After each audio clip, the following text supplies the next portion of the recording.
Hey, howdy hi. Back to the MORIMENS. The more men.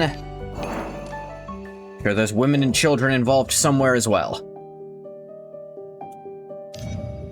Ah, there's the woman. And there's the children. Got him. Oh, hey, there's the sun. There. Hello, bathwater.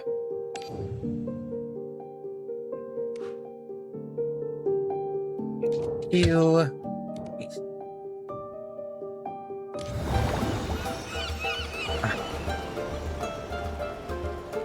One moment.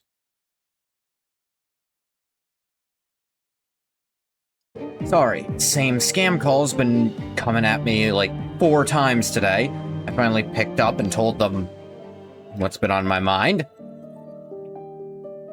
They're not... Basically, to get those to stop, you have to actually answer and tell them, put me on the do not contact list. Because if they keep calling you after that, then they're... well... there's a legal term for it, it's called harassment, and they don't want to even risk that. Call them racial slurs? See, that has the potential to get me in trouble. I don't want files of my voice saying racial slurs to exist anywhere.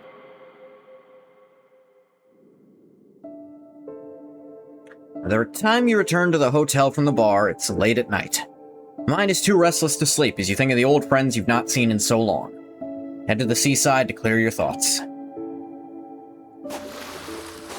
We've been having a volleyball tournament to...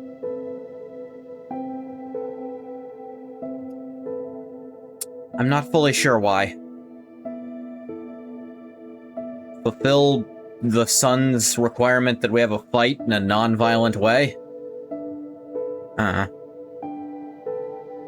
beach at night is much like the day, except the darkness makes the sea appear deeper and more solitary.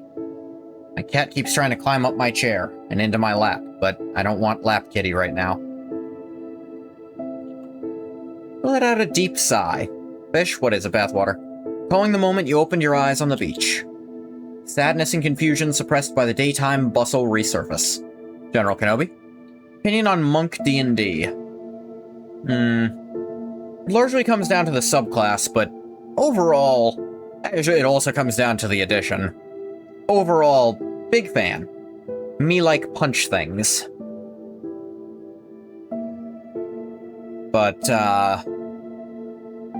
yeah, here's the thing. In any given system, video game, tabletop, whatever, if there's the option to use a level of tech that no one else is using, I will always gravitate towards that. So, like, in D&D, everyone... no one is just punching unless they're a monk. So monks are cool. And no one is using a gun unless they're an artificer. So artificers are cool, too. If I have the option to use the wrong level of technology, I will. None of this is real. I know that. Not real? What do you mean? A familiar voice sounds beside you. Turn to see fiery golden hair flowing in the night wind. Why isn't any of this real? Does that mean I'm not real either? You do not know how to explain everything, but you forcefully change the subject. Kathagura, what are you doing here? Like you, I cannot sleep. Came to clear my head? You worried about tomorrow's final? Playing a monk so you can be like Azami from Kagurabachi. I'll need to read that at some point, but I've been so busy lately. I suppose so. Kathagura crosses her arms and sighs. Her expression is no longer flamboyant. Carries a hint of confusion. In the previous match, my performance really that terrible? Terrible? Why would you think that? You made the wrong choice. If that girl had not stepped in, we would have lost. I do not see it that way. As Ramona said, you drew the rival's attention and contributed to the victory. But I failed to lead everyone. Kasagura. You interrupt her and look at her seriously. Why do you always try to take everything upon yourself? Volleyball is a team sport. On the court, everyone has their own responsibilities. No one is forever the leader or the follower. Maybe you're right. It's just a match, not life. Kasagura lowers her gaze. She cradles her pistol and slowly caresses the metal. Would you mind telling me about your past? As a friend, I want to help. Friend? You said that to me in my hometown, I'd think one of us had gone mad. Where I was born, a life is worth less than a bag of grain. People like us meeting by chance. A beast will devour its own parents to satisfy its hunger. A hungry human is even more terrifying than a beast. The vast majority of animals will actively avoid engaging in cannibalism. Not all of them. Pigs come to mind. You remember that scene at the beginning of Wizard of Oz with the, Dorothy falls into the pig pen? There's a reason that's actually a horror scene. I bring that up a lot, don't I? Her hand stops moving. Her expression turns cold, and her index finger instinctively rests on the trigger. But this is not your hometown. You have the power to protect yourself. My cat is up in my lap, and he really wants to bump his head up against my microphone. Trying not to let him by rubbing his head. Of course. I could kill every greedy lord if I wished. But I'm more than just myself. Do you understand? You mean your underlings? Yes. They saved me. Taught me how to survive on the streets and shared the stone-hard bread they got from begging. When I earn a fortune, I must share it with them. When I hold the power over life and death, I must ensure they do not become pigs for the butcher's knife. Where are they now? Some died. Could not protect them all. The rest of us established the Beep Mercenary Group. An inexplicable silence falls, causing a brief moment of disorientation. Yeah, they played the friggin' tinnitus sound again. By the time you regain your senses, Katagura is looking at you with concern. You okay?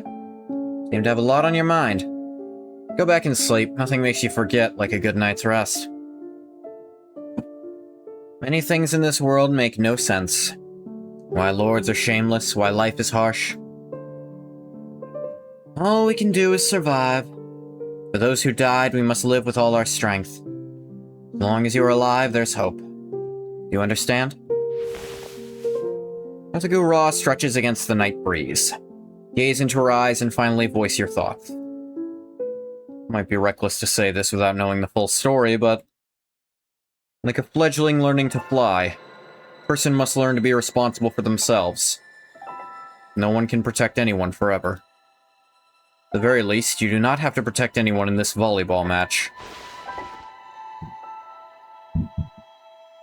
Kitty. Kitty, get out of my lap. You're making this very uncomfortable. I know there's thunderbolts and lightning, but it's all fine. Ramona, Riker, and Clementine are as powerful as you. Ramona, at least. Riker and Clementine, I don't know. Clementine doesn't seem that directly powerful? Like, lore-wise, I fully believe Ramona is as strong as her. But Clementine's more of a support, and Riker... genuinely no idea. They do not need condescending protection. They need respect and trust between equals. But more importantly... Yes? I want you to have fun. You say this to cheer yourself up as well. Even if none of this is real, it's beautiful as a dream. And I'm right in the middle of it. I'm willing to close my eyes for a moment and simply enjoy the dream.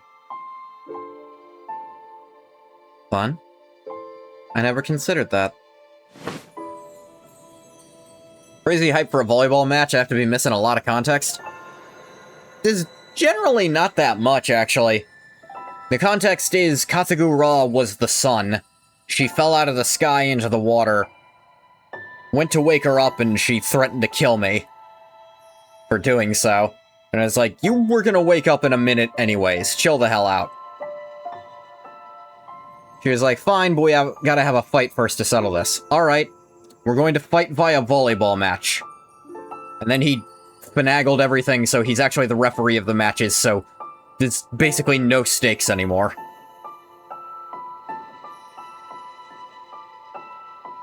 Like, I think it's just her character of, she has to be the strongest, because by being the strongest, that means she can protect everyone she cares about. You do not speak, looking up at the vast sky like deep blue velvet. The stars blanket the shore, listening to your thoughts and releasing light that traveled for centuries. Centuries? That is a massive understatement. Ew. Kasagu-Ra lets out a deep sigh and stands to bid you farewell. I will consider your words. By the time you turn to wave, she's vanished. Only a warm breeze remains. Shake your head and laugh softly. Quite the gang leader farewell. You let out a relaxed breath and walk back to your room. The tide continues to sound. This time, both you and Kasagu-Ra drift into a deep sleep.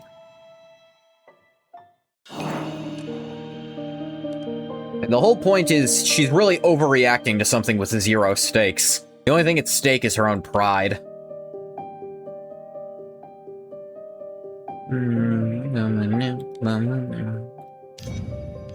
And there she is. Because she's apparently one of the strongest damage dealers in the entire game once she's built up.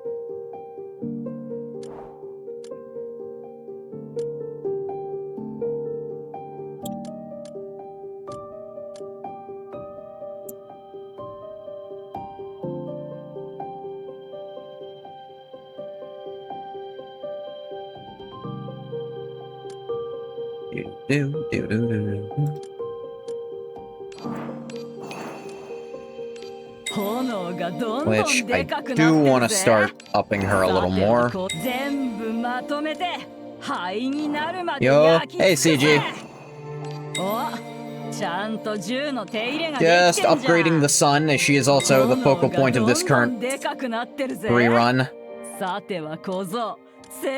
No, she's not literally the sun, but it's funnier to say she is.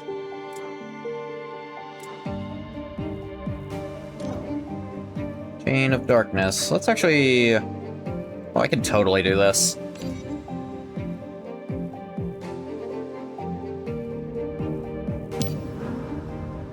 Oop. Connecting? Okay, we're good. Kasagu-Ra is now the greatest volleyball player, with the exception of Satoru Gojo, of course. Give me that mutated heart. Ooh. Mutated heart with advanced computation on it. Goated.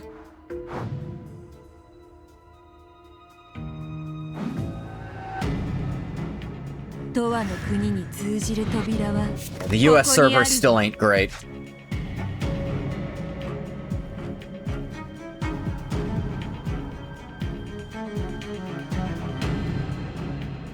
You have all of the Psyche deep dives? I think I've got most of them unlocked by this point.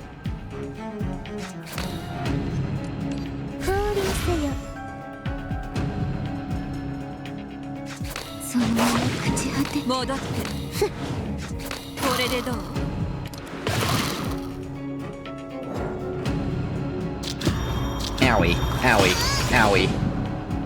Also goes to seeing what the reproductive frenzy is. I'll admit I'm clueless at the moment.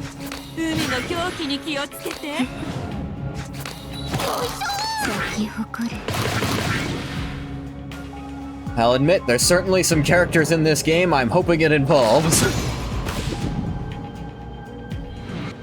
One chapter away, I will be getting back to the main plot at some point.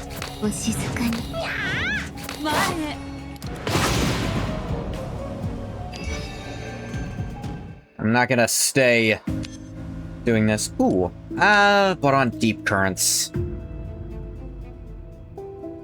Yeah, Insight is still one of the best to put on anything.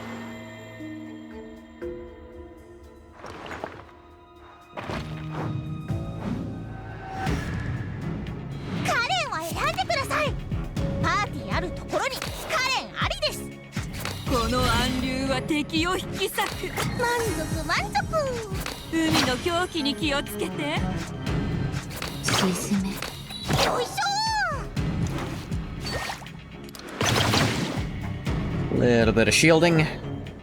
Ow, ow, ow, die.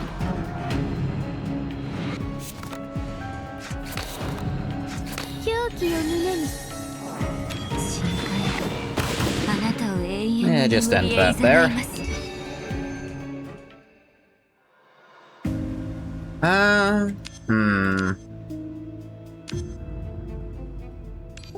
Sure, put this on one of her defenses so she can build faster. Advanced Might for Trauma. Trauma actually isn't terrible. Advanced Might is also not bad. Brand New Wallet is just okay. Epilepsy is very useful, though. Brand New Wallet for this deck's actually quite nice. Because I do play a lot of cards every turn.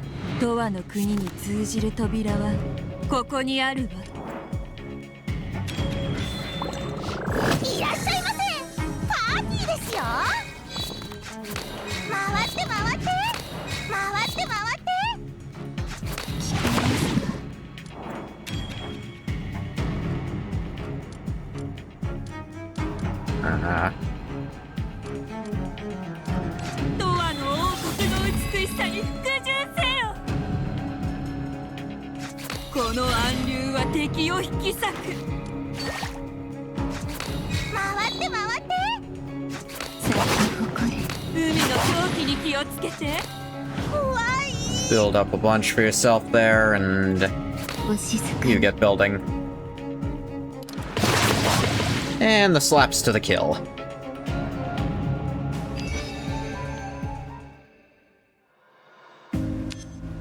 A mirror on Silent Fealty.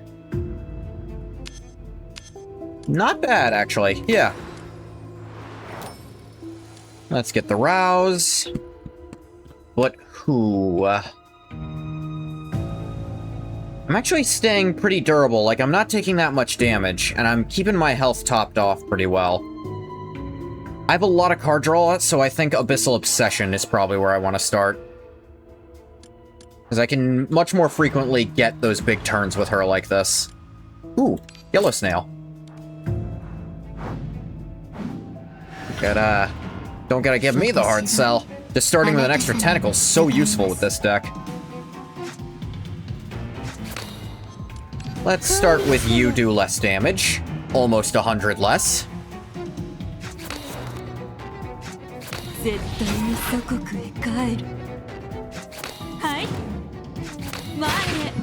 Ah, Order lulled that.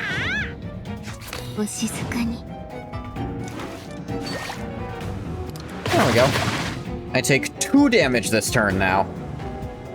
Sure, I don't get a 5th tentacle next turn, but I built up to 4 turn 1. I think I can take a turn off.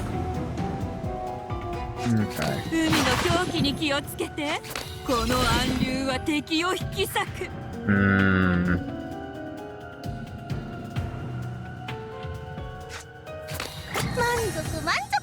You are doing a lot of damage. I'm starting to regret not having picked up more.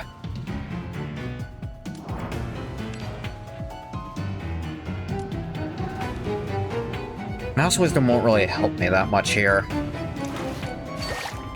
Tranquil Sea will help a little, but... What's this about? Oh, Deep Currents, right. Put more poison on ya. Ow.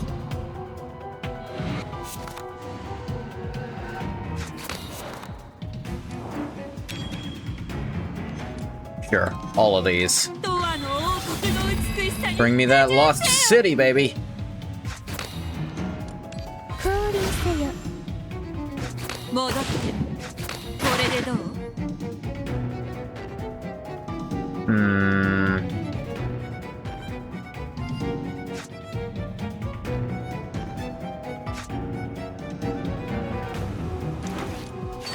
Really am just shielding a lot, but the thing is, that's like fine.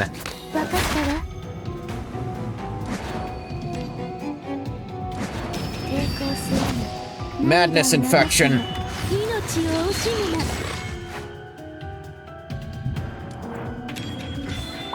That thunder's getting louder out there.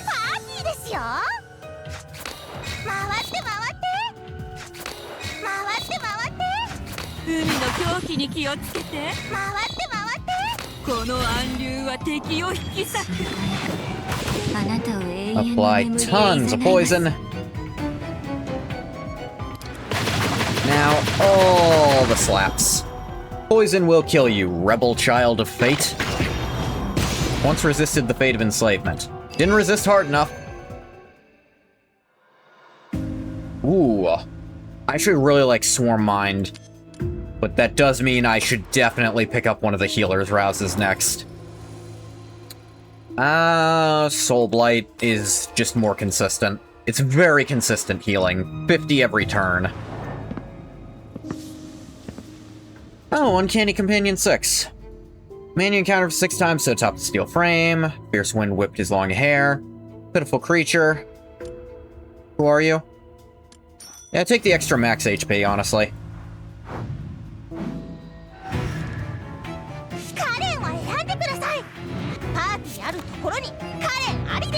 Like starting Mutated Heart to get my rouses in hand. That was a bad time to use that one, though. I didn't look at her alias there. That was silly of me. At least get my retain in here and a couple shields.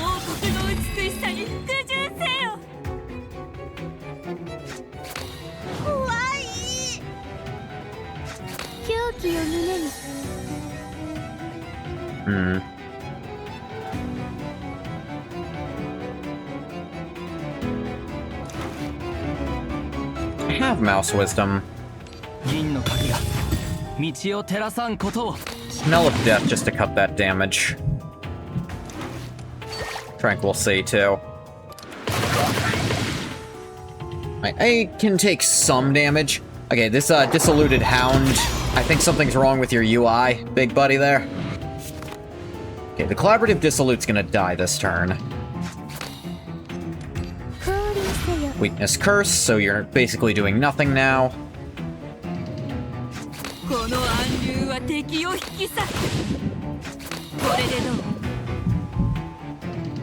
Jeez, the thunder's getting loud.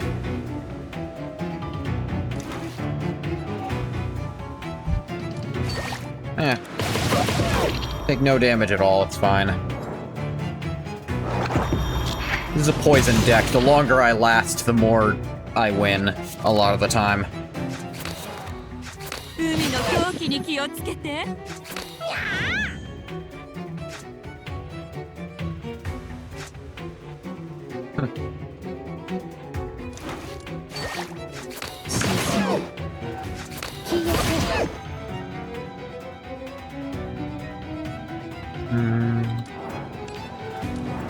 Yeah, can do.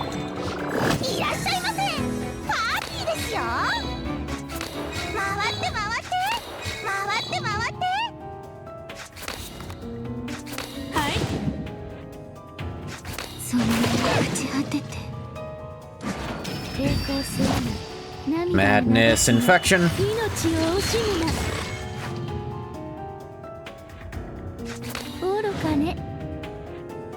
And get slapped a bunch.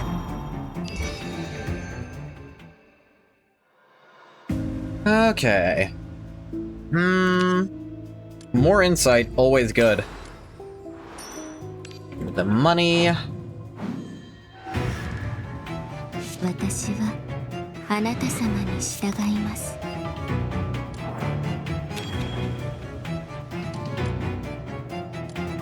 These, what other retain do I have that I can add in? Add the Silent Fealty. Let that start stocking up.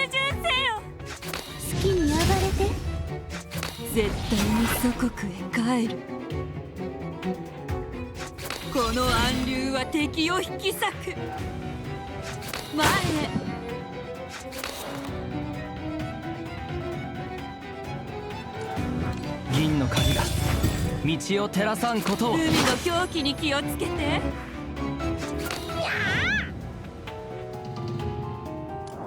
深海あなたを永遠の Kill 眠り that へ guy? 誘います。 Jeez, that's getting loud.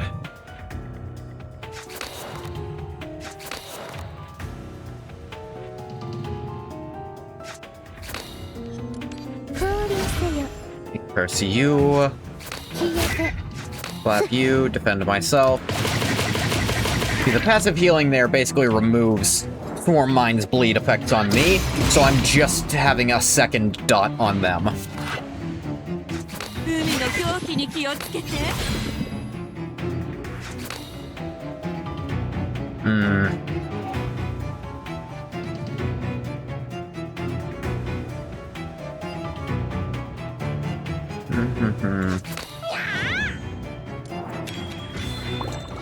Here is your meal. ですよ。回って回って回って回って。咲き誇れ。狂気を胸に抵抗するな。 Madness infection. 命を惜しむな。分かったわ。 Jeez. Really hoping that doesn't do something to me here. All that thunder. I think y'all can hear bits of it.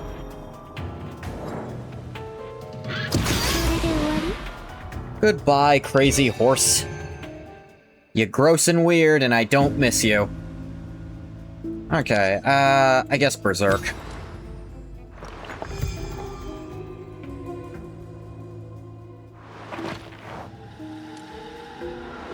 Hang on. Paranoia.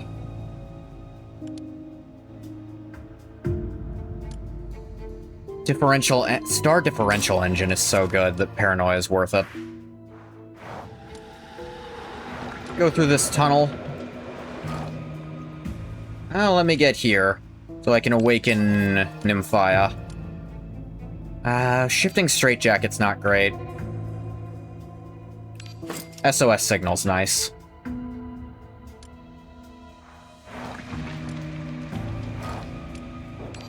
One refresh. Ooh, nameless appendage. There we go. We actually have a lot of passive shield gen now. I think I can totally win here. A lot of passive effects to keep me healthy against this boss that doesn't like to let you play your own cards. Ah, damn it, I did that again.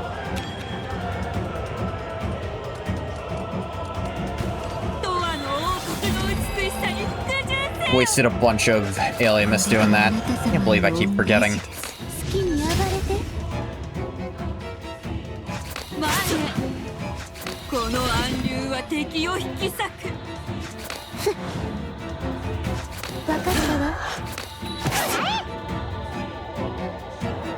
In this case, give up a little bit of Aliamus off that to get more poison on this.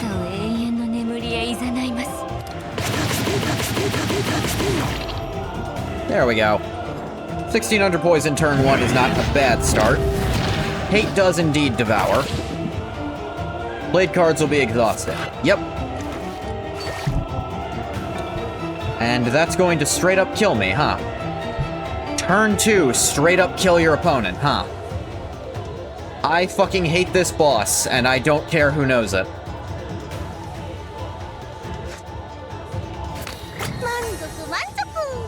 I think conceptually the idea of, alright, this turn you lose any cards you play is idiotic. Kitty, no, you can't get up in my lap.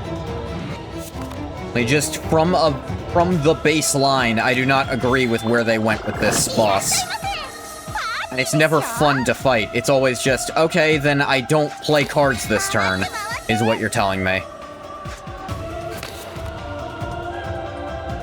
And believe it or not, I enjoy playing cards in this game where you play cards.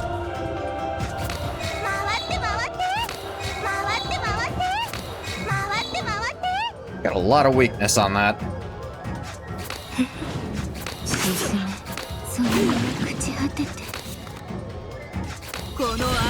は敵を引き裂く沈めるそのまま勝ち果てて心配あなたを永遠の眠りへいざないます Give me even more card.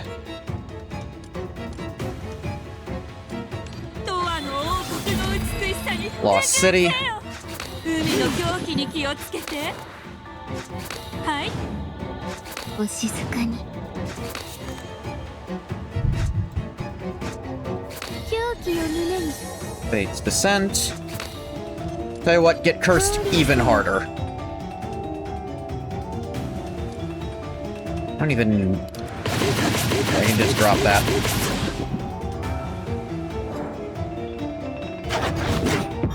Didn't hurt.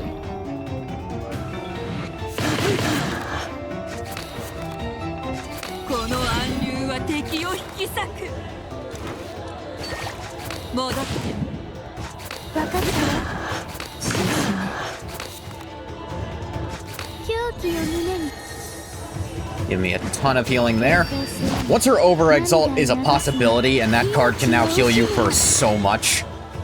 It's just the biggest upgrade she gets.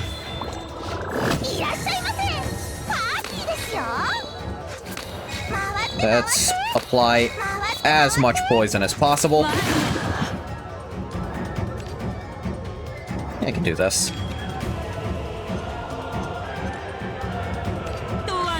I have plenty of arithmetica. Elation.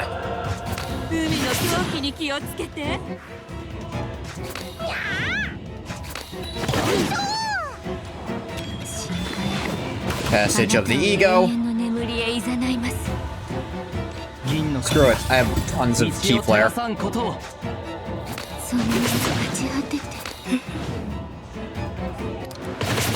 And get even more poison. There you go, 10,000 poison.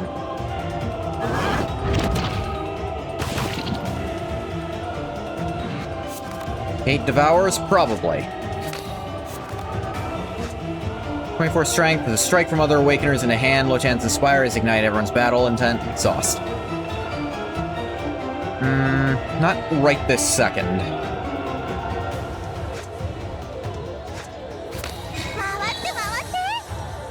Go ahead and do that.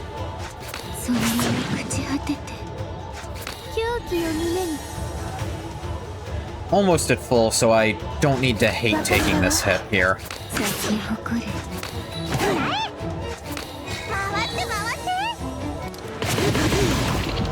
Ow. The bleeding got me a little. Okay. Time for the really big one. I'm not spending my health to do something this turn.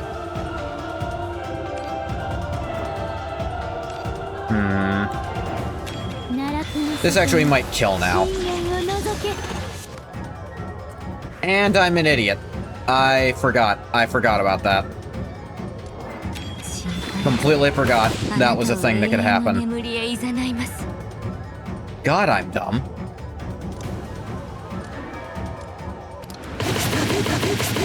Well, I'm not gonna die. Damn it. I completely forgot illusions end will... I forgot my hand was full. Forgot to even think about that. Whatever, die this turn instead. Yeah, I was right about it killing. Yeah. Okay.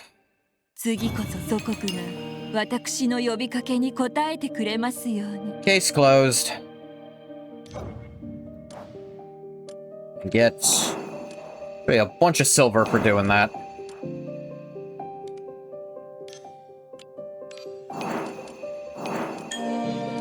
Topic up.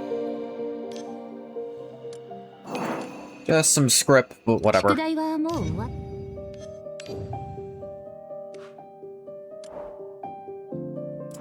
Alright. Even out of the purples. No, I'm not out of the purples. They just don't let you downgrade, which... a little silly, but whatever, I guess.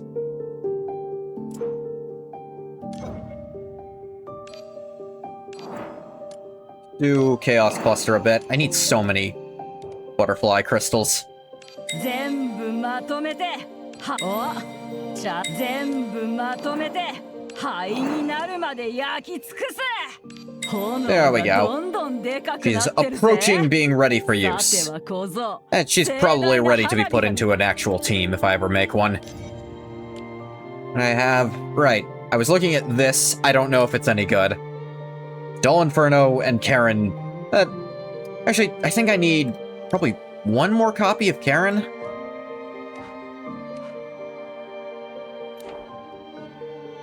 Actually... Karen's absolute axiom suddenly turns her into... Like, her whole thing in this team is you can just keep her cards in hand so you cycle through the deck faster to get Kathagu Ra's cards out faster. But, with her absolute axiom, that suddenly becomes more sustain, just keeping her cards in your hand.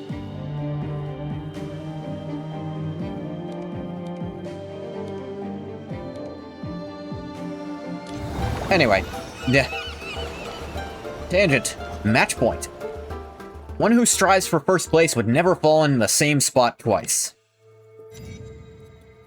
Oh, an Ultra team. I'm already sure I'm gonna fuck this up somehow.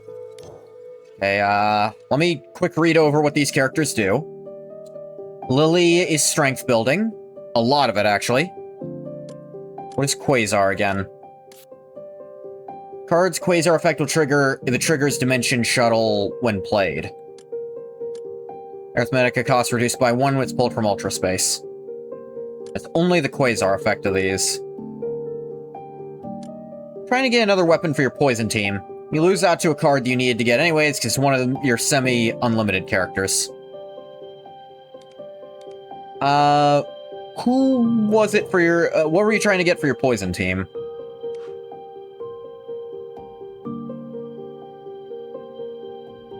Okay, Soul Salve is quite good sustain, actually. Heal yourself and also remove the Madness effect, which is a pain, but removing Strength is okay.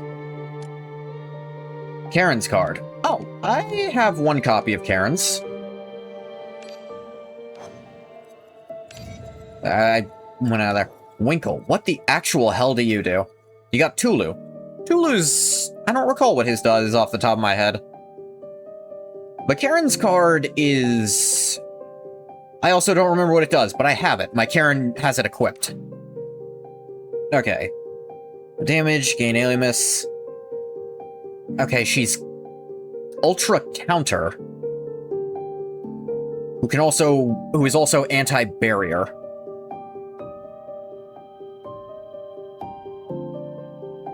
I mean, her Rouse is quite interesting for those. Jenkin, for the most part, to your knowledge, is used as a battery.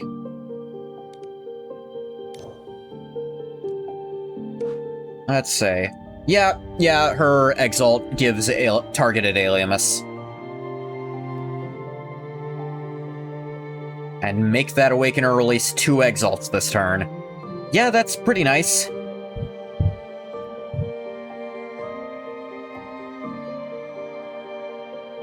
Gains shield and counter. She has shield and counter, and she's also probably a decent Ultra battery. Clementine is kind of a nesting egg. You have to know so much of all this stuff. And God knows this, this screen is actually messed up. Because I can't actually look at what all this stuff does. She's just a good battery. Well, the thing is, Ultra in general isn't that good. So I feel like it's hard to put her on most teams that aren't already Ultra. Yona is actually kind of similar to Zhu. Like, she's strength building, but she doesn't apply poison at all, so...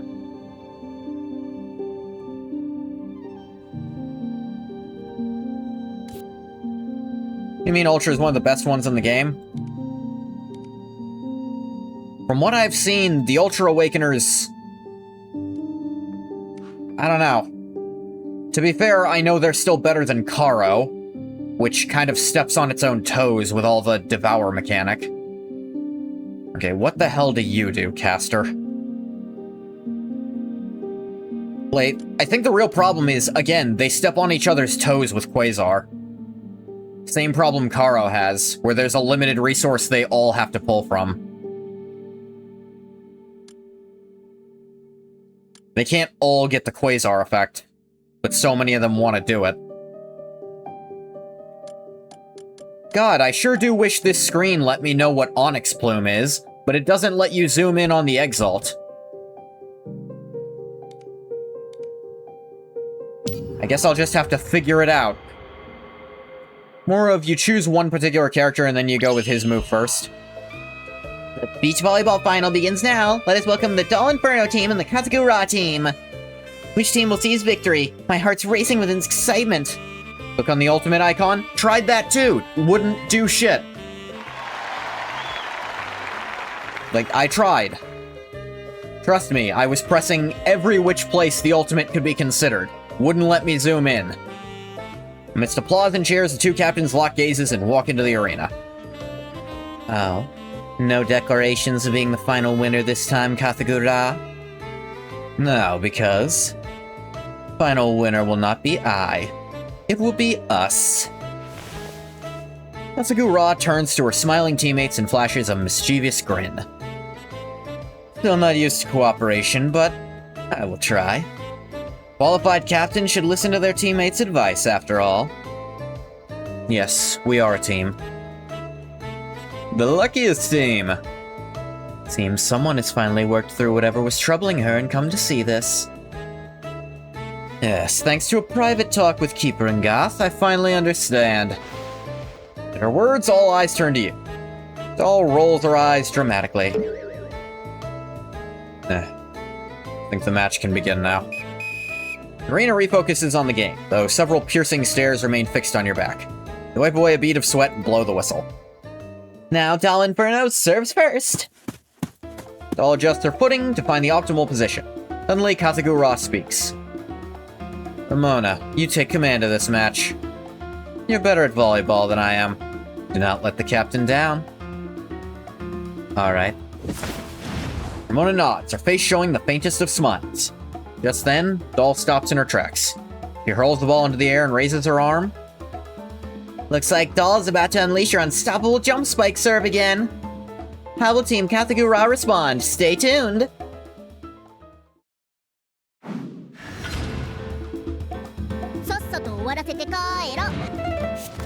Okay, let's see. Onyx Plume. Damage and draw a card. For every 3 Onyx Plume played, obtain Arithmetica, increase caster's final damage 10% in this battle. Okay. I want to save that to get the Arithmetica out of it, I think. I think I actually kind of want the shield this turn. She's going to be hitting us. Much as the strength would be nice, I think the shield and building up for that plume next turn is what I need. That is a lot of shield, but she's hitting us really hard. This says prepare, I can wait on it.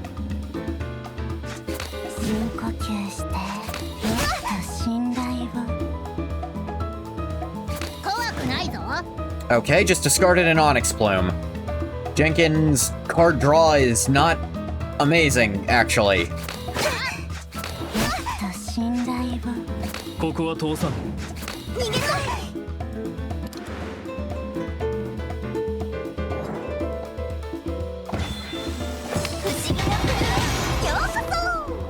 Bunch of jokers. They'll have retain. Let's see. About to try to hit me again.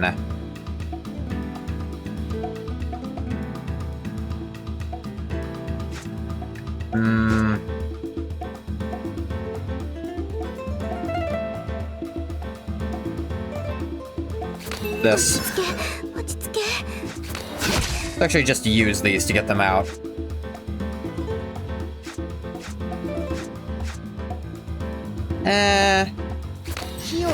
Yeah.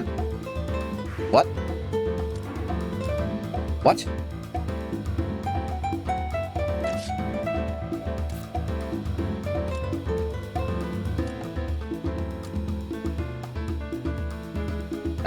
Oh, okay, it's I thought it dealt it immediately. No.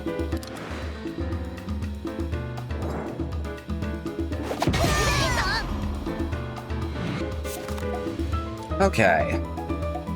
Need to rouse someone.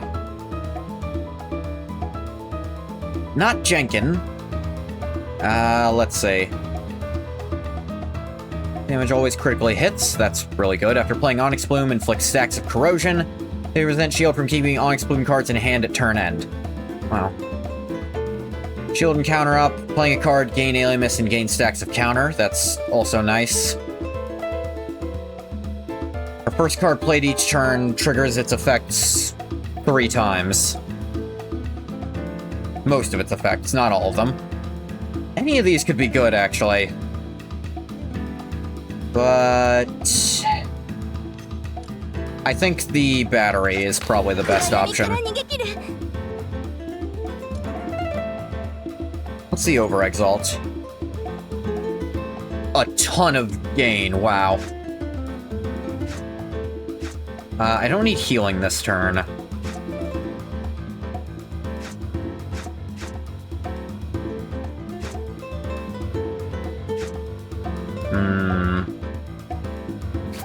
Let's just get the extra strength out of that.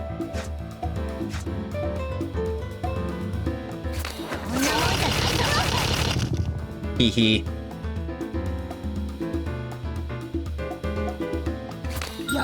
Scale that up to hit harder from now on.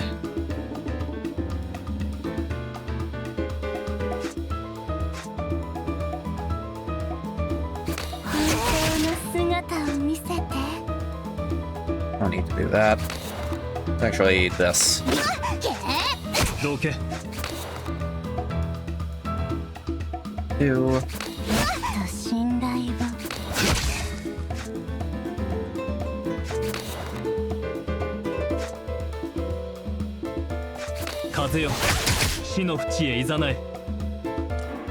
What's your thing?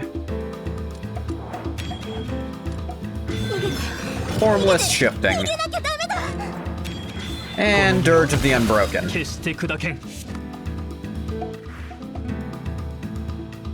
I read this wrong? Make that Awakener release Exalt, release 2 Exalts this turn before entering cool. Oh, wait, I needed to charge it more. Ultra requires knowing, like, the realm-specific mechanic. Yeah, I get that much. Draw reduction. Not great.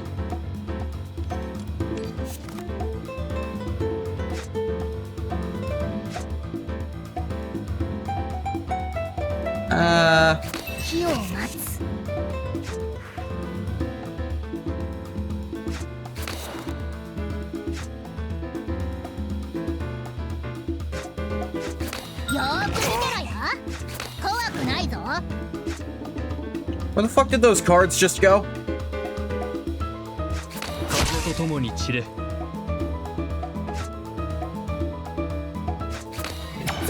Give you a weakness.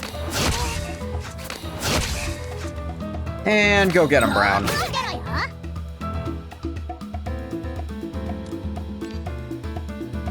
Another rouse.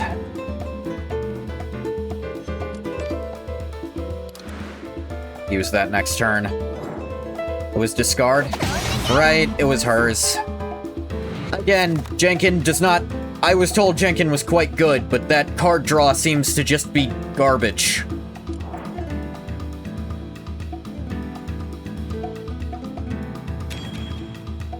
Let's see. Let's go with this. She's hitting us really hard.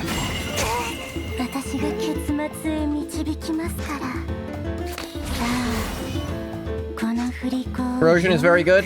Yeah, I see Corrosion is quite good.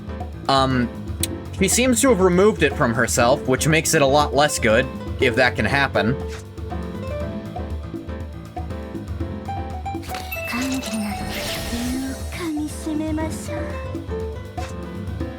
I don't think it's wild to say that.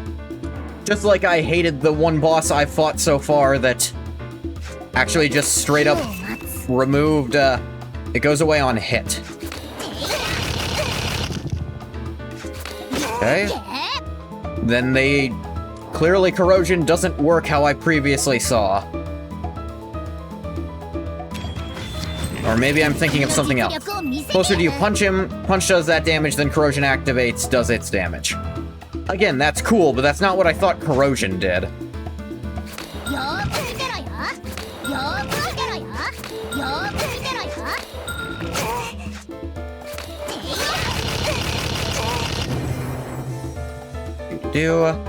Terrible time to get an extra turn. When the enemy is immune to damage. Really hate that mechanic and really wish it would go away. Oh, you won? Yeah, you got progress in the fight? Go fuck yourself.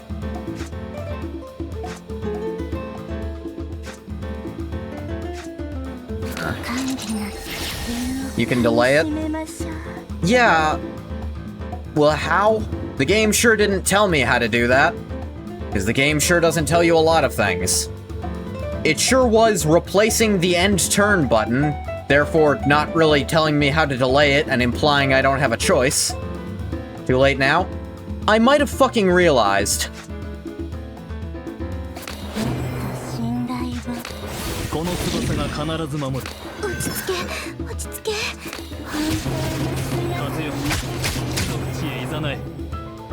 I'm not stupid. I noticed that it didn't work.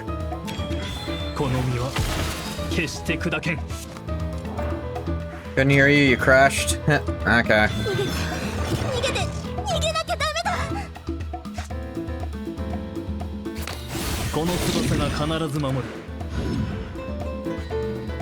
I said it sure did replace the end turn button. Which sure doesn't look like I can avoid it. And no reasonable person would look at that and think, oh, there must be a button somewhere else I can press.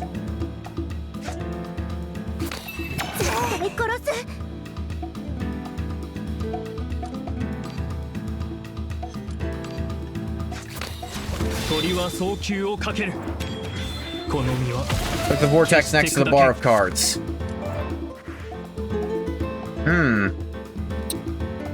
Okay. Again, I will remind you, nowhere in the game do they tell you you can do that.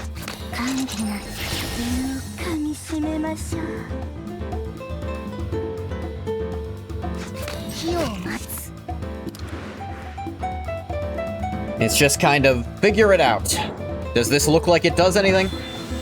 You have to go out of your way to find it.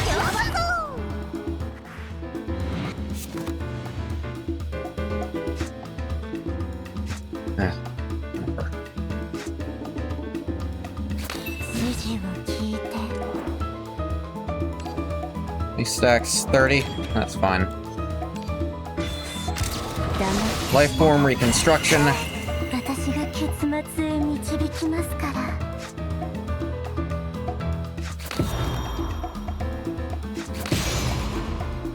Okay. Buried in a wall of text.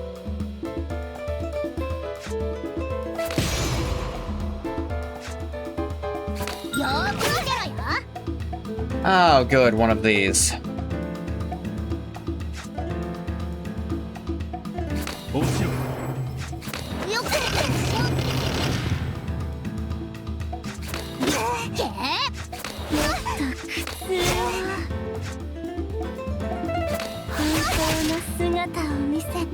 I don't need any more cards, I'll just take the shield from holding on to these. Which was quite a lot, actually.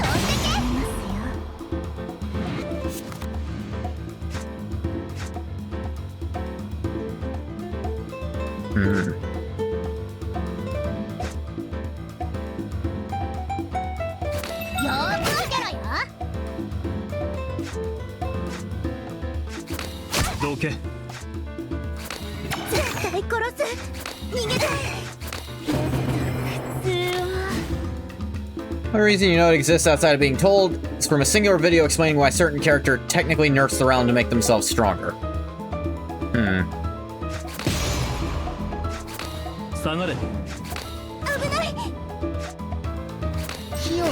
Even at 0, this still does something worthwhile, which is interesting. I kind of like just holding these onyx plumes in my hand. Really funny. Sure, I'll take this onyx plume. I like that one.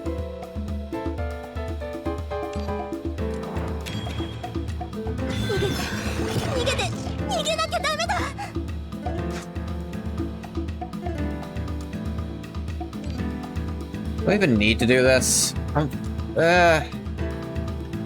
I guess.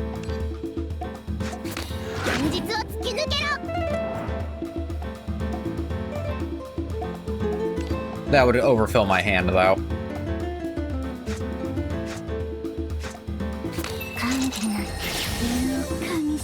Be taking all that from you.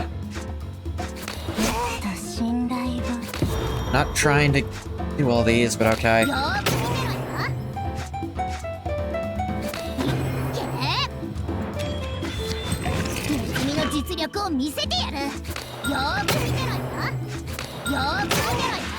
Oh, get him, Brown.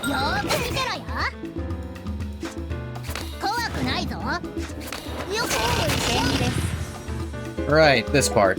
Well, luckily, you're just...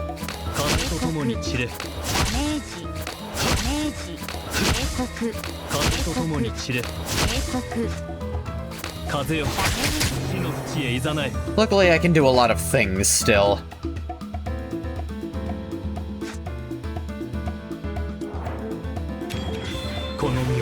Surge of the Unbroken. More onyx plumes, because those are really funny. His damage is just scaling up and up and up.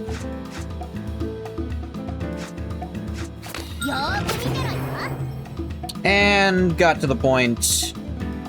Posse changes Erica's state, find a way to utilize it.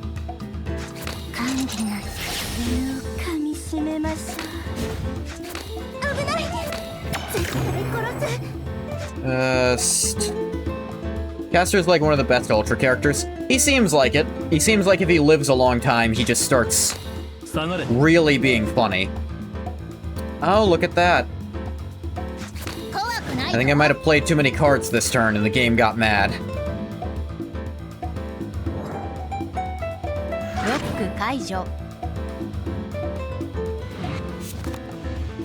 Oh, is that so? Huh.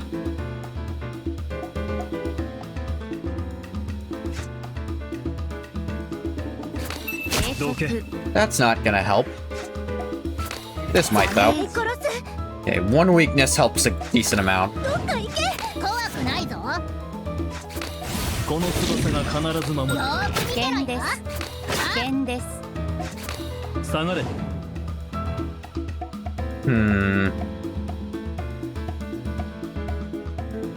And also take this extra turn. What? What?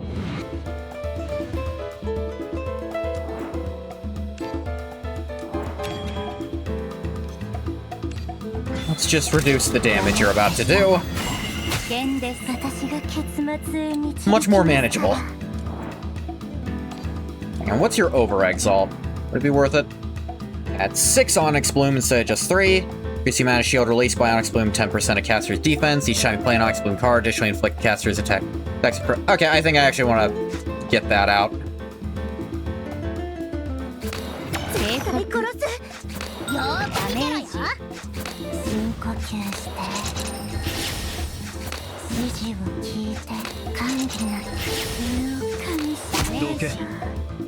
Hold on to these Onyx Plumes still. Alright, go ahead, hit me. Try it. Haha. Get countered a bunch. Okay, let's see. Get a bunch of cards. Formless shifting. 感じなよーく見てろよ。怖くないぞ。よーく見てろよ。普通本来の姿を見せて Do.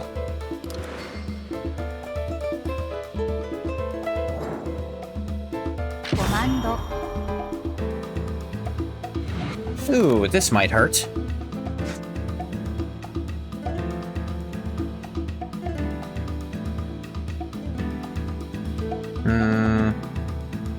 I don't want that. I don't want the jump on that.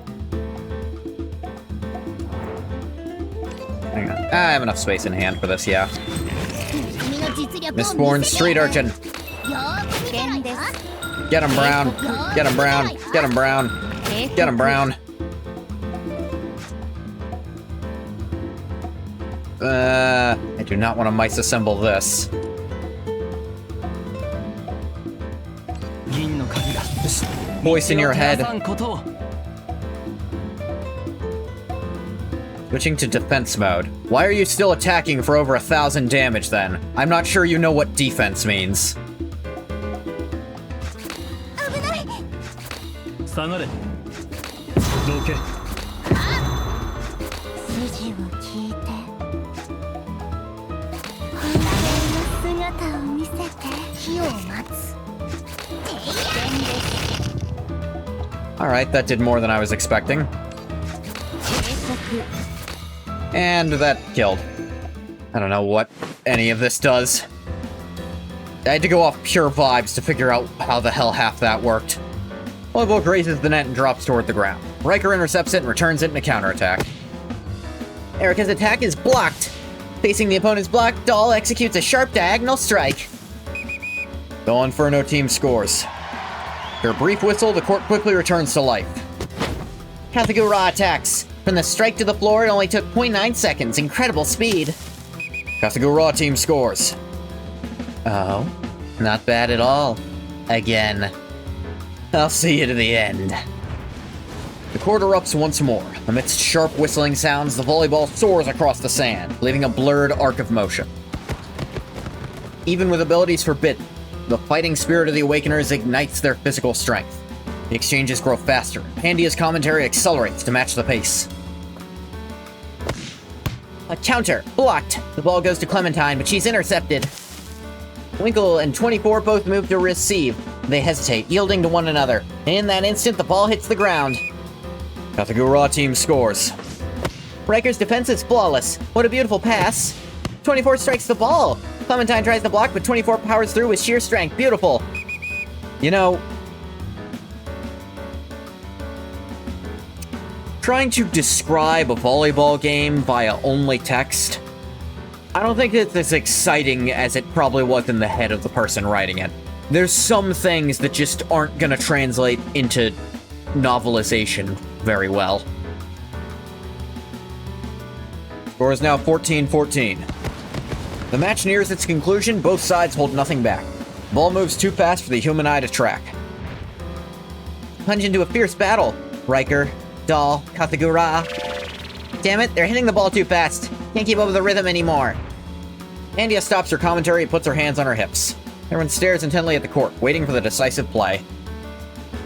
On a court where only after images are visible, Ramona suddenly speaks. Kathagura. Just like in the previous match, Kathagura leaps high, stretching her arm to block the ball. Got you. Doll discerns Kathagura's intent and moves swiftly to set up a blockade. Kathagura's fierce expression suddenly dissolves. He arches an eyebrow and lets out a scoffing laugh. Ah. Kathagura's upward momentum slows. The spinning ball grazes her fingertips and veers subtly backward. Right behind her, Ramona appears mid-leap. This is... Now Kathagura passed to me. Behind Kathagura's smile, Ramona strikes the ball with a powerful spike. やっと終わった。これで What や a っと feint. あの黒い塗る Ugh.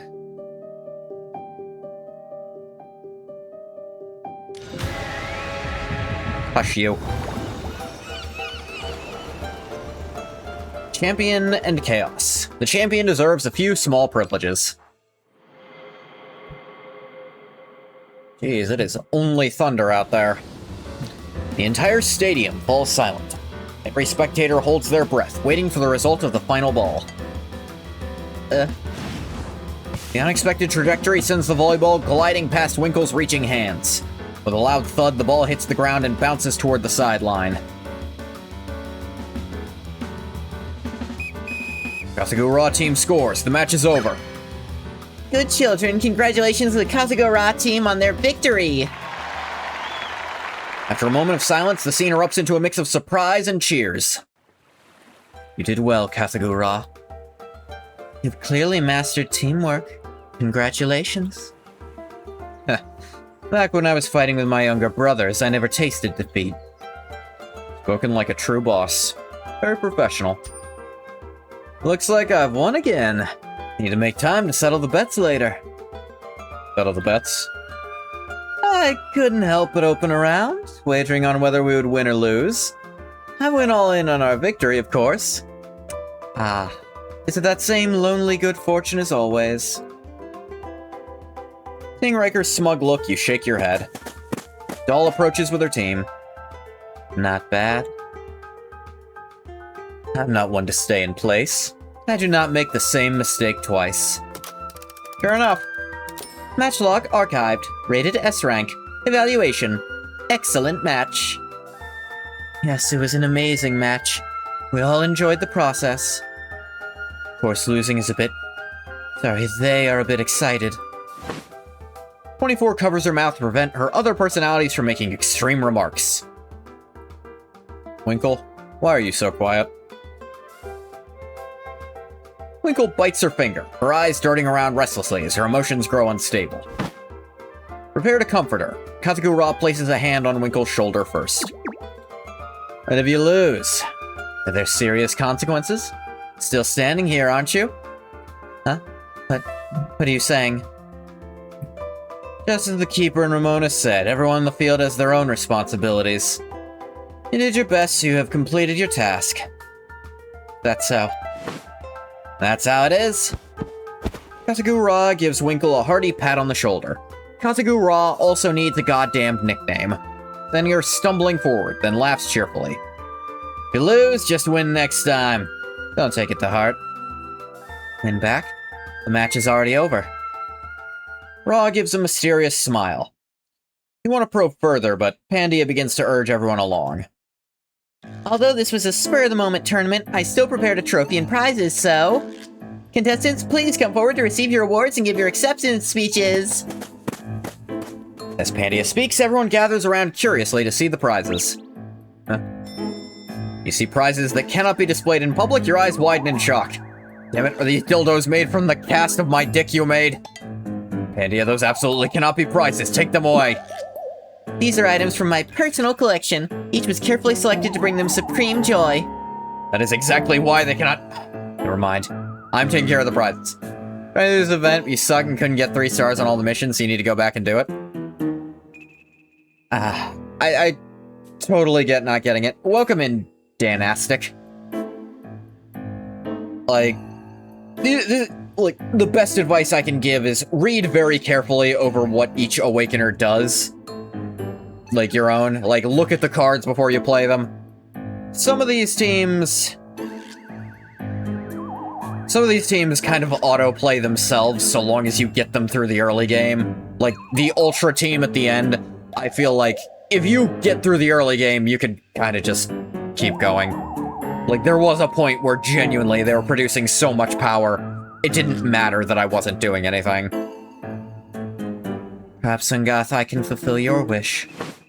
Celeste pulls out a ship model. Receive this after fulfilling someone's wish. Can serve as a prize. The Aqua team? I already don't remember what it was, but I'll look over it again. Cassia has tea, desserts, and free tickets to a magic show. They can be prizes, too. I did Lily's quest, and I decided this was a narrator voice, so that's why Cassia sounds like this. I have no better explanation for why she's Yami Yugi. have a camera here that I won from a beachside riddle game. Better to let someone who understands its value use it, rather than letting it sit idle in my hands. Lily has a prize too. Lily wants to help. Lily doesn't get a spray. It doesn't get like her full picture in the front. Oh, nope, there they are. Lily and Igus, pulled along by Jenkins, squeeze to the front. Place a simple seashell accessory in your hand. Igus, Jenkins, and I made this necklace from seashells. I'm gonna give it to the winners. These are the finest items we carefully collected. It must go to the champions, understand? Not mine, Jenkins. As long as it reaches the players, that's all that matters. You couldn't participate, but we still want to help.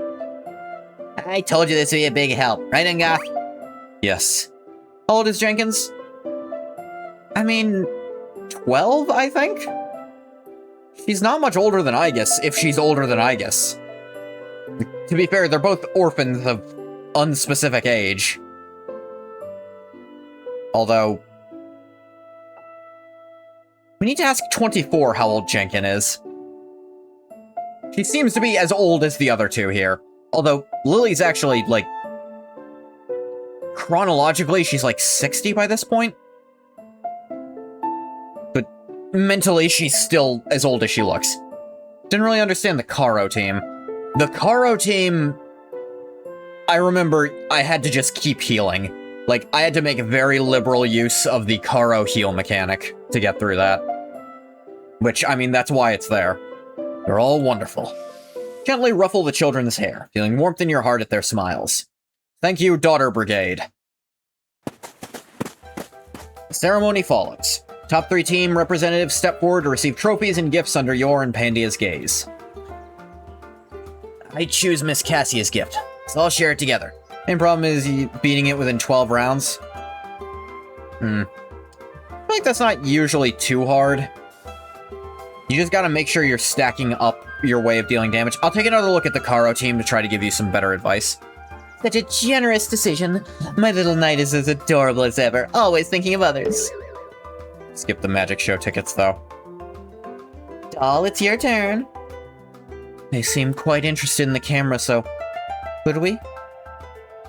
We choose the camera. As for an acceptance speech, I do not have one. In that case, can we skip straight to my speech? Ra lazily raises her hand, drawing the attention of everyone. I admit, this match was interesting. Holding back our abilities was too restrictive, so... let's have a friendly chaos match. Ra laughs loudly, looking at everyone with provocation. This time, there are no rules, no restrictions. Whoever holds the ball when time runs out is the winner. Ooh. Let me quick look. Here's the Karo team. Okay, let's see here. Just look at who's here and why.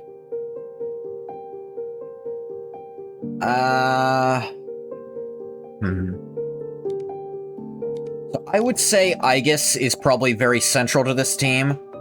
You definitely want to be petrifying the enemy during their heavier hitting turns, so you can be building up your own damage better. And you definitely want to try to get Igus's, Stagnant Curse active as soon as you can, so that you can just have them permanently vulnerable. Because once they're there,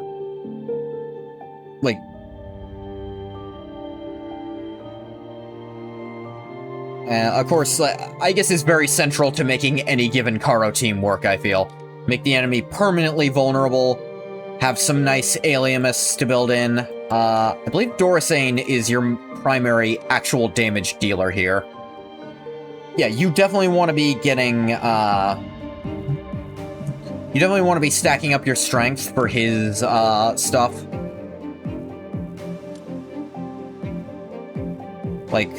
Definitely try to use Dirge somewhat frequently so you can get all the strength off it.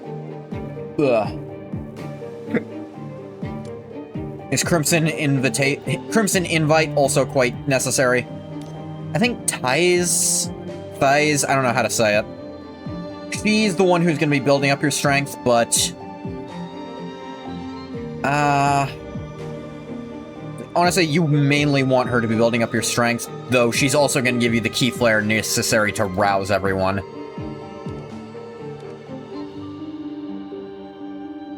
Like, I haven't even played the hard mode yet, so I can't speak to how difficult that is. One photo. Okay, we get beachside memento for this. A new posse. Choose an awakener, create one of their basic strike commands as exhaust. A third time this unleash, instead create a fleeting beauty and gain 20% temp crit rate. Why?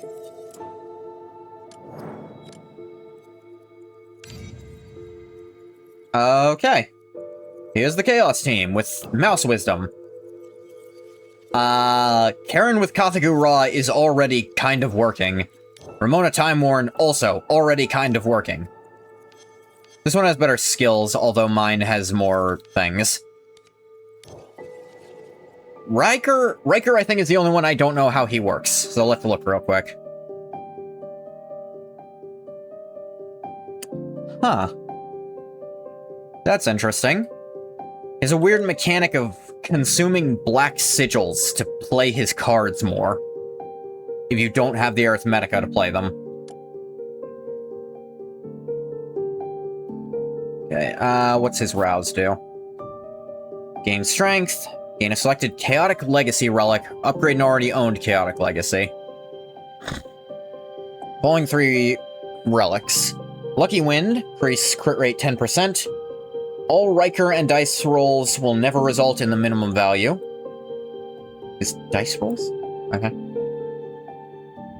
And upgraded crit rate 15%.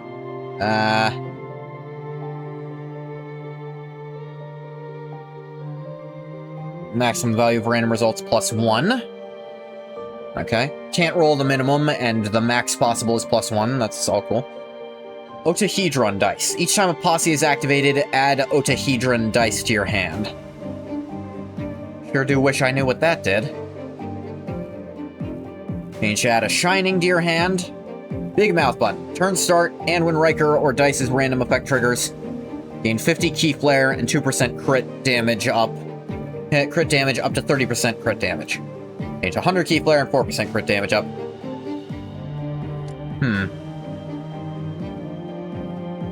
Deal damage to enemies, randomly draw 1 to 6 cards. For each card drawn, gain 7 strength.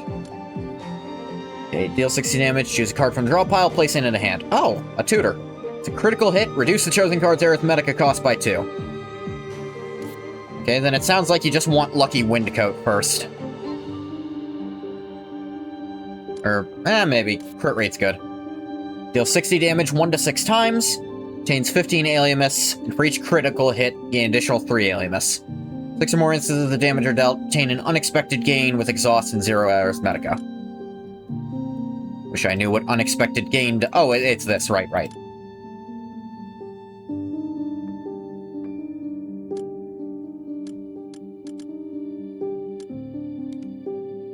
Okay, he seems to not work with the rest of this team, but sure. One photo. Let's have a friendly champion and chaos match. This time, there are no rules or restrictions. The one who grabs the ball within the allotted time is declared the winner. After Raw finishes speaking, the scene falls silent for a moment. Tandy is still immersed in her role as the host. She taps her palm with the whip and speaks first. Chaos match. Sounds like the perfect chance to let loose and be yourself. Any objections? No one speaks. Those who wish to participate are eager to try their luck, while even the reluctant ones cannot hide their curiosity. We can... Nope. Even if it's just a friendly match, it is still somewhat dangerous for you, Lily. You can also enjoy desserts while cheering for your favorite contestants. Dessert? Comes to dessert, how could you even think of excluding me? You should leave salon organizing to me, the professional. I'll make everyone feel right at home. I'll help too. Before long, the Awakeners on site split into 2 groups. One raring to go, ready to join the free-for-all, the other attending a hastily assembled seaside tea party, serving as the audience. All contestants, are you ready? Glance around and smile as you raise the whistle. Ready to start anytime. Friendly chaos match begins.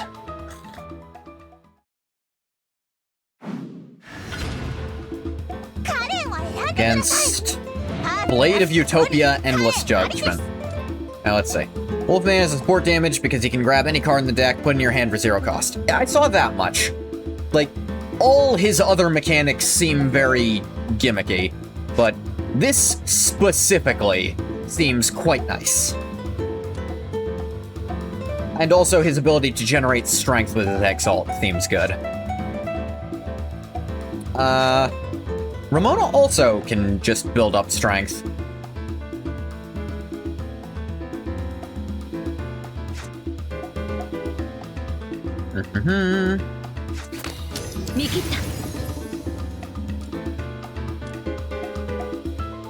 Tempted to just be adding the retain cards in so I can cycle faster right out the gate. Never used her Genesis form? Really? It seems really good.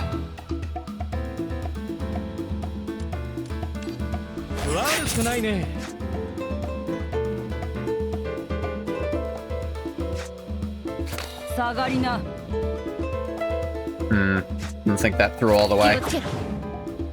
That's fine.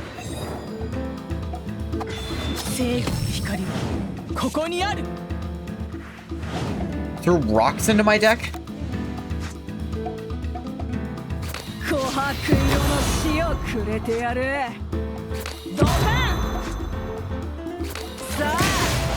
I want to play all of her cards. I definitely see that. Yeah, her cards I want to play. But Karen's I want to just hold in my hand forever so I'm cycling faster. This would be really, really good.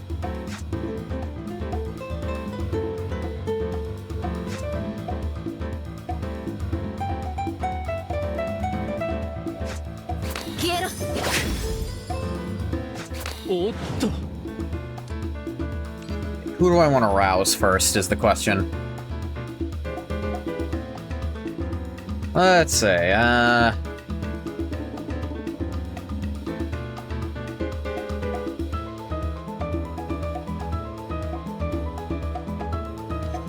do I just want her off the bat?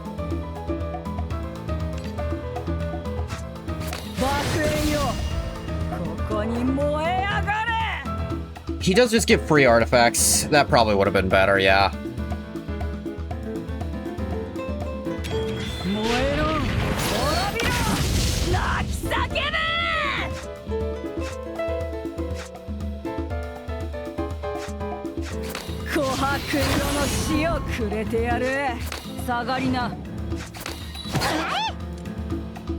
I can't do it again, but I'll play his next turn.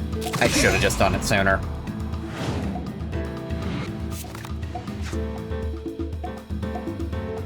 Just get that out. And the strength is also nice.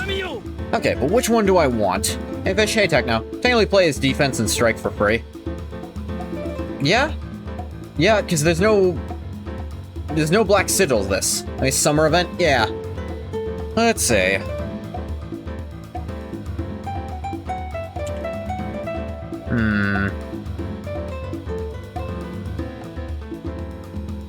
Wish I knew what Octahedron dice did, but crit rate is probably just good, yeah. And the his own random effects, just can't be their lowest value, so it's guaranteed to be at least 2 whenever he does stuff. And then, I guess just play these.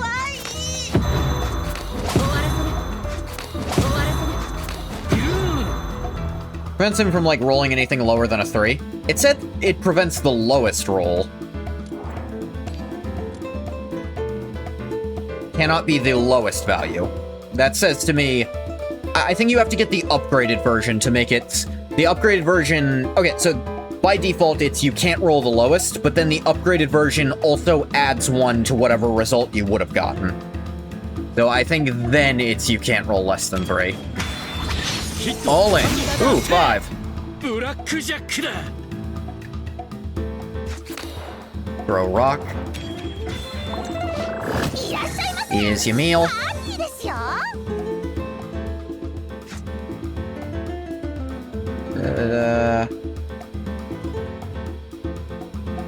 Sorry. Can I read the bottom, please? Playing revert all hyper flare back to solar flare.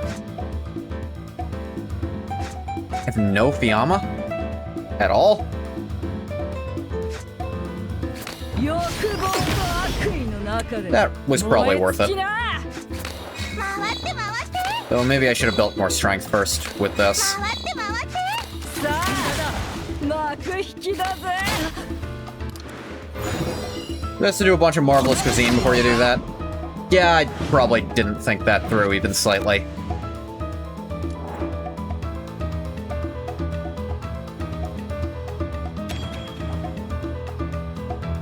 Do 天地万象 Paradox converge.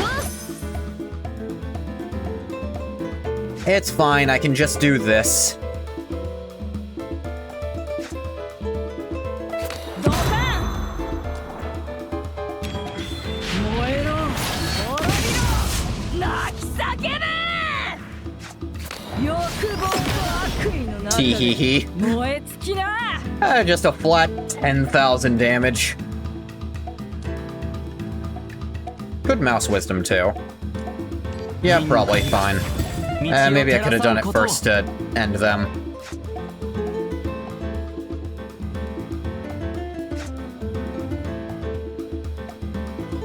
Showdown.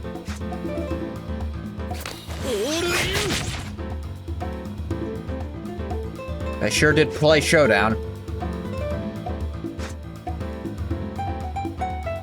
Damn. I don't think it crit at all. さあ幕引きだぜ血の声を鳴らせ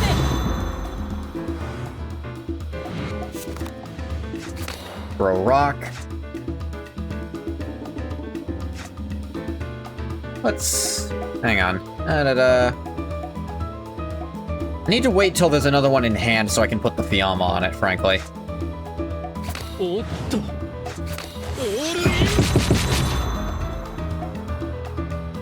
I think I just need to Toad Stew this turn. ヒットスタンドそしてブラックジャックだ ドカン There, so I can guarantee the Fiamma goes to this. At least one. 下がりなお前のために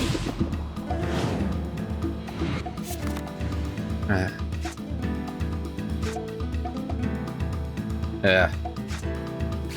Let's just 回って回って feel like I needed that. 下がれ見切った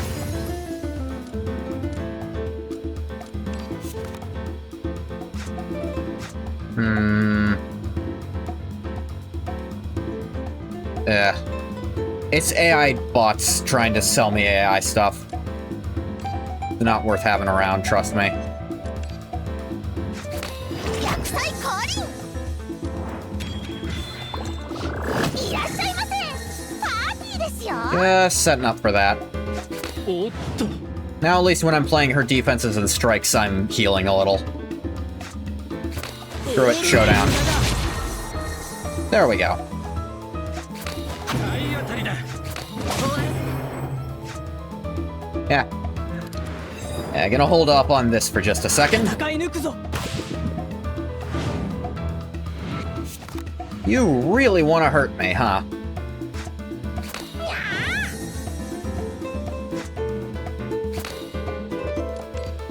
悪くないね Best to play the Wolfman Strike last because that's when it costs money. Yes, but you see, when I don't have enough arithmetica, when I don't have enough cards to spend all my arithmetica anyways, it winds up not mattering.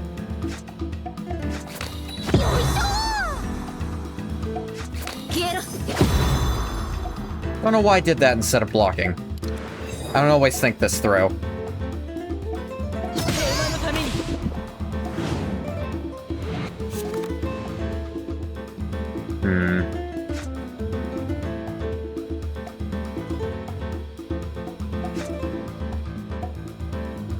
Oh. 琥珀色の死をくれてやる。下がりな。 Do 燃えろ、滅びろ、泣き叫べ。 I sure am gonna die this turn. Because this team has almost no fucking healing.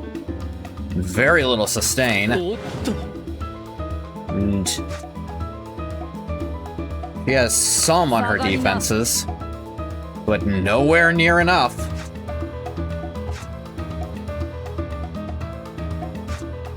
ドカン。さあ、幕引きだぜ。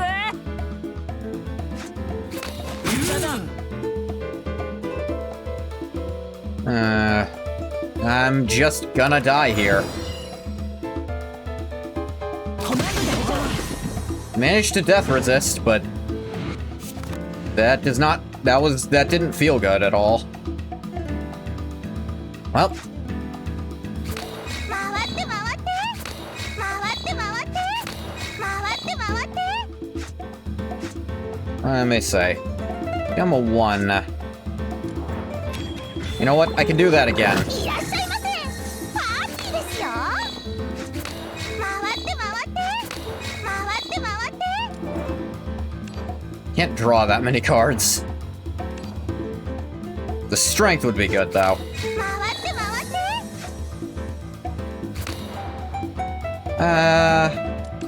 Sure, let's gain more strength 道を照らさんことを and more arithmetica to make this hit even harder if I can get away with it.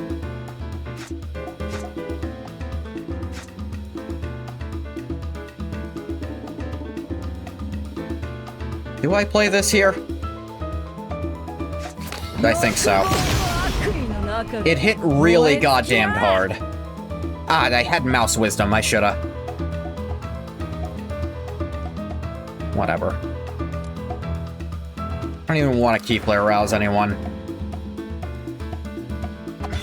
正義の光はここにある。 Yeah, more rocks, thank you. Like, Jesus, what is this damage output? What the hell do they expect to be happening? What do they think the player can do on the defense side here? Especially when I've got 3 stacks of weakness and fragile, and I'm also blind. Like, what the hell was the plan? 満足満足 I actually have almost no ability to protect myself. ヒットスタンドそしてブラックジャックだドカン。下がりな。燃えろ、滅びろ。 Kill her before she kills you? 叫べ。 Yeah, that's a fun strategy if I could, you know, deal damage faster than the speed of light. 回って回って銀の鍵が道を照らさんことを But, unfortunately, I exist in the real world, where that's far, far more difficult. 天地難所因果応報回って回って銀の鍵が道を照らさんことを Let's see. 琥珀色の死をくれてやる。 Fuck you mean the fight's not over? Oh, this is dumb.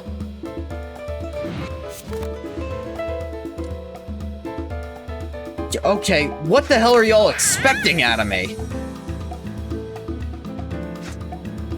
さあ、幕引きだぜ。さあ、幕引きだ I'm ぜ。 beating this one in less than 12 turns? I don't know if I can beat this one at all. What the fuck is this? ドカン。それで終わり Theme they give you for this is pretty cursed. I mean, 3 parts of it seem good, but what the hell is Riker doing here? 下がりな。気をつけろ Also, hi. Hello, Animalin. 危ないね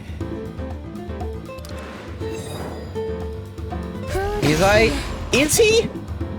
He sure seems to be not helping at all. because, this team has no sustain at all.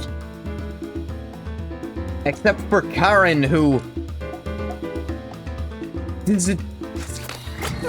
Karen is actually works well with Katsugura. But when there's no sustain on the team, I'm not good at teams that just try to burst down immediately. And how many goddamn health bars does this have? This is not gonna work. I have Kath.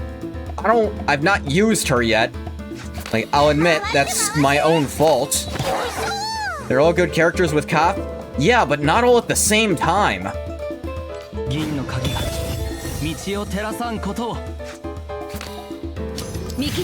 There's 3 technically? Well, she's not really able to utilize them from what I can see. Why am I even doing this?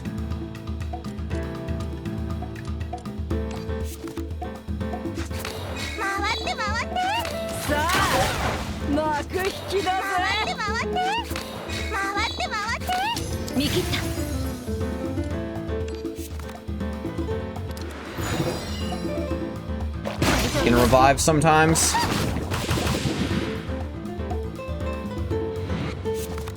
All of the end. Yeah, like, damage mitigation is non-existent for this team. It's just kind of hope the enemy chooses not to attack you. 10 stacks, she will usher in the true end. The hell does that mean? Reduce opponent's max HP to 1.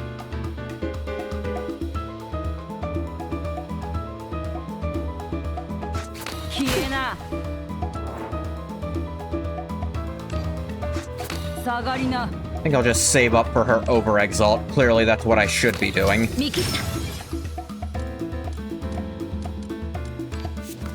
You want to answer? Just spam Kath cards? Been trying to! Didn't fucking help!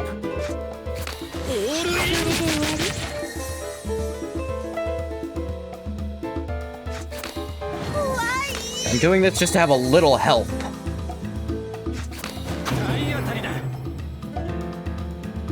Much as possible. She scales up infinitely. Also, Kath's defense is pretty great. Don't discount it. Like I said, I've been trying to play her cards every turn, but I feel like nothing much happens when I do most of the time.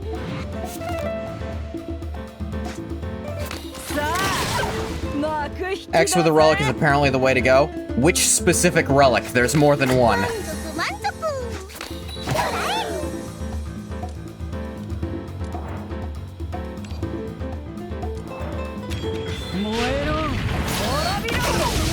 Probably could have ordered that better.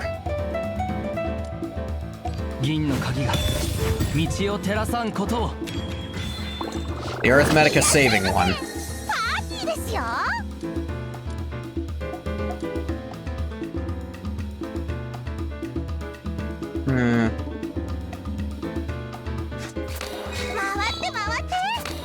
Then just do one big burst. Suppose so. Like, yeah, that worked pretty well just then.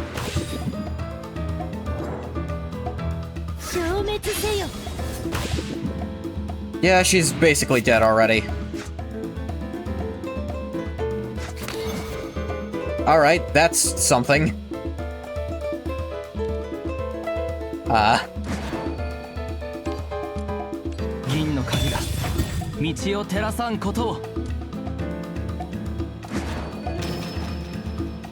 Da-da-da. Reach into yesterday.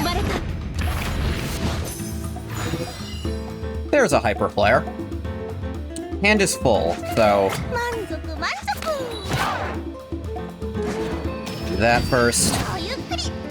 Bounteous Feast. They do set you up of just, in the last round, kill this turn. We're gonna give you the tools to do it, but kill. Jackpot! The jackpot did it. I was really hoping Raw would, but whatever. I was trying to set up for so much alienness and just explode with Hyper Flare. The whistle signaling the start of the match blows, and the arena immediately turns into a chaotic mess. Tentacles, water streams, and flames fly together, making the scene look like a game with maximum visual quality. The effects so dazzling you cannot keep your eyes open. Trust us, bro. We aren't skimping on the effects. It totally looks amazing. Where is the sun going? That's not normal.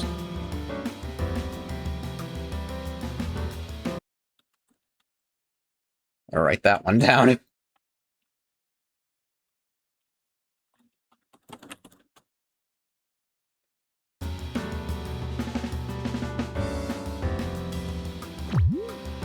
Hulu, your tentacles get hit with a bit more force. Rude. I should not be expected to do the dirty work myself. Go fetch that volleyball for me. Scan mode activated. Calculating the trajectory of the volleyball. Don't get in my way. Sounds like this. Fill the air endlessly. Until everyone is having a great time. Quietly watch everyone laughing, feeling nothing but peace within. Even if it's not real, just seeing everyone so happy is enough for me. Angath, you say something just now? Maybe I'm just misremembering. No, I did hear it too. The master's voice was too soft for Karen to catch clearly. I mean... Faced with everyone's confusion, you do not know how to begin. Stream is too beautiful to want to wake up. Perhaps, Angath, you want to retain this moment in your memory forever? Yes. I want to keep you in my heart forever. Always. Eternity. It sounds truly endless. Perhaps there's a way to fulfill this wish. 24 picks up the camera and looks at you quietly. Maybe it's just my split illusion, or their nonsense. Sometimes I feel like you and we are not in the same world. What I mean is, you do not seem to be here for vacation. Rather carrying a lot on your shoulders. No, not like that. Let me... Due to her inability to accurately express her inner thoughts, 24's tone keeps changing. Mona cannot help but pat her shoulder. And I see what you're thinking. Although keepers always carry a heavy burden, this time, you seem especially sad. You do not want us to know the reason behind this sorrow. But that's okay. No matter what you're thinking of doing, we have your back. Yes, that is exactly what I mean. No matter whether we're in the same world or not, we will always support you. 24 places the camera in your hand and smiles gently. Capture this moment, Angath. Just as you want to keep this moment in your heart forever, we also hope to always remember you. Quietly look at 24, then at Ramona Time-Worn. Lily, Karen, Nautila, Murphy, Sorel, Pandia, the Awakeners farther away who are playfully fighting, feeling your eyes well up. To hide this, you quickly pick up the camera. Adjust the focus and raise it to your eye. As you said, you will never forget them. Forget the joy of this moment. It will become your deepest solace once you return to reality. Thank you, everyone. Thank you. All of you. Ah! Why the tinnitus sound? The shutter is pressed, the camera flashes a dazzling white light. There's the sun in a swimsuit, like I said. All the beauty is frozen in this moment, as everyone's joyful smiles are bathed in a warm glow under the summer sun. Off-screen, the Awakener's energetic movements gradually slow down and come to a stop. Within the frozen image, suddenly feel your soul slowly ascending. The sun in the sky plummets rapidly. In the pitch-black halo that swallows everything, you take one last look at all the Awakeners and slowly close your eyes. This really isn't reality after all, but how I wish all of this could become reality. プロのメイドがご主人様のために I couldn't do 12 turns.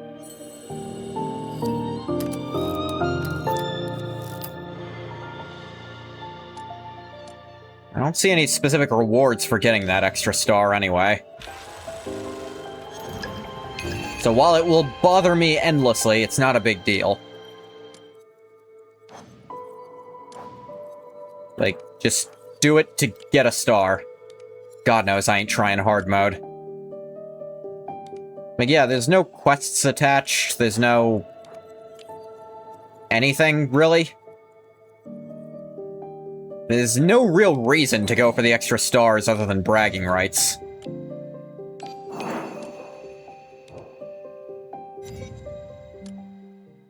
Alright, what did I get? More of that. How nice. 6 minutes till the next timed gift box, but I don't know if I even want to wait that long.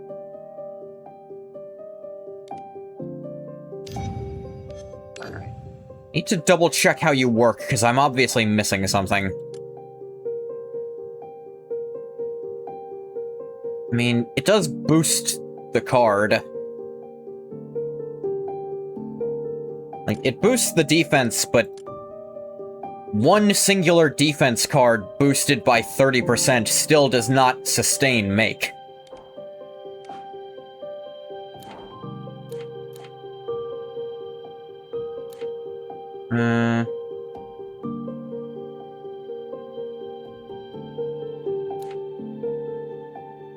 Battle.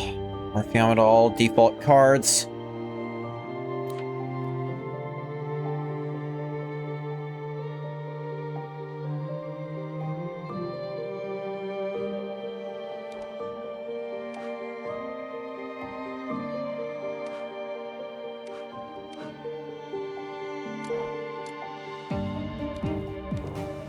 Now, the big burst is still definitely how to play that. I don't want to play it again. I'm gonna level with you. I like that setup of building up her to do huge bursts, but I never liked the idea of not being able to defend myself at all. Which, Riker does not help you defend yourself. Karen tries to help you defend yourself, but she's one character. She is not that much sustain alone. Minor defense with the COV that boosts defense card shield easily lead to a 1 cost that gives 200 a shield. Pretty funny? That sounds pretty funny, and that's probably how I'll actually play her, but I don't think that's what they gave her. Like, what does she have? Impending Sun. Base damage up 15%. Playing 5 command cards with wielder, 20% temp crit rate.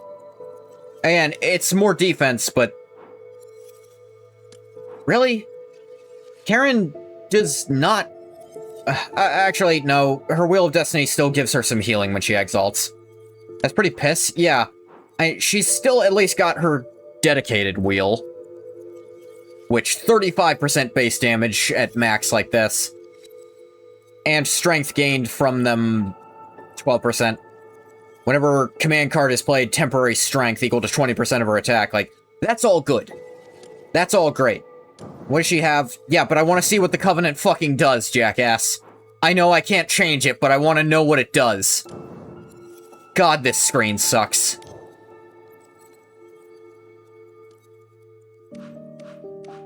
Dedicated wheel is Ash. She wants either Blade of Titan or defense. Her dedicated wheel, which boosts base damage 35% and crit damage also, is ass. Pretty sure damage is her primary desire. She just also wants to have defense. Let me check real quick what Blade of Titan does so I can have an opinion on it. I have that. After the wielder exalts, their crit damage 30% this turn. Each of their cards in your hand, 20% chance to have their Arithmetica cost reduced by 1 turn until the end of turn. Uh-huh. This is somehow better than this. The crit rate is nice, but 30% extra crit damage after an exalt, which is still less than this is giving, and a chance to get Arithmetica reduction. A chance to. This is somehow better than this. I wouldn't even play this on the character it's used for. Exalt, get 2 Cath cards, they get reduced, more Aerith to spend on Hyperflare. Again, lovely if it happens, but You see the part where 20% is a very high chance of that not happening at all, right? She needs crit rate.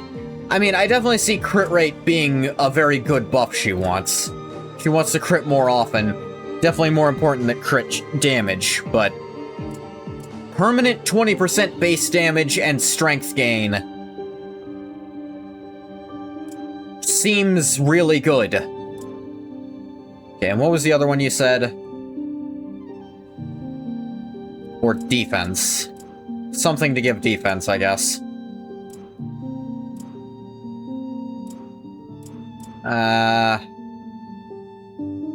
Memory spiral? Probably not memory spiral. Harold. Tank Cath. God.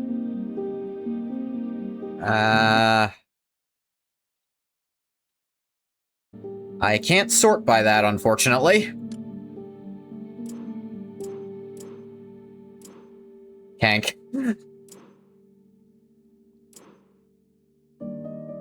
Pale Descendant. Not great, actually. That's a very tiny amount of extra shield. And applying poison. Doesn't heal at all. She doesn't need corrosion.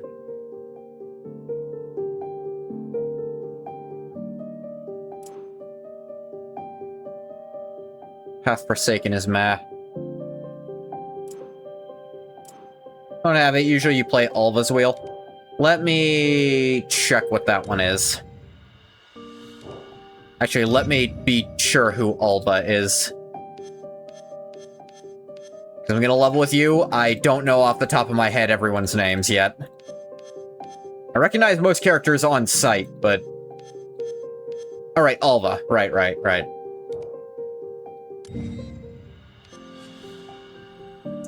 I'm currently looking for the first copy of Pharos' Wheel, because my main team is actually Poison Team. And Pharos is my only poisoner. Well, not my only. Nymphia is my primary poisoner, but it's Nymphia, Pharos, Inferno Doll, and Karen.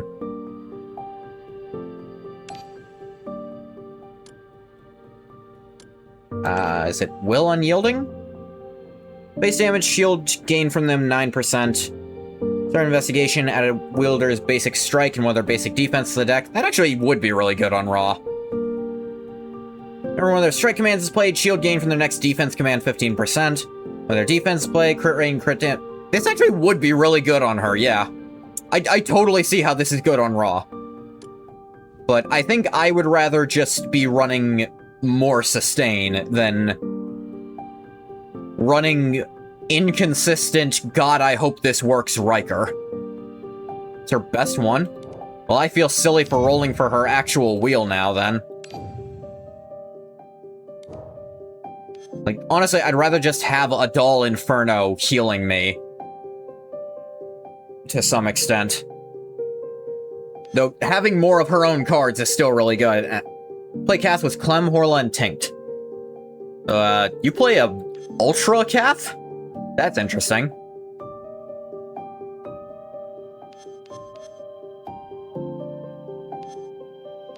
I don't think I have most of them. I have Tinkt. What does Tinkt do? She does strength stacking.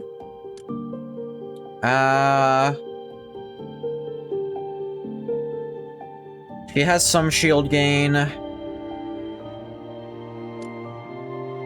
Base damage, 200%. All Tinkt's cards gain a random effect removed at the end of combat.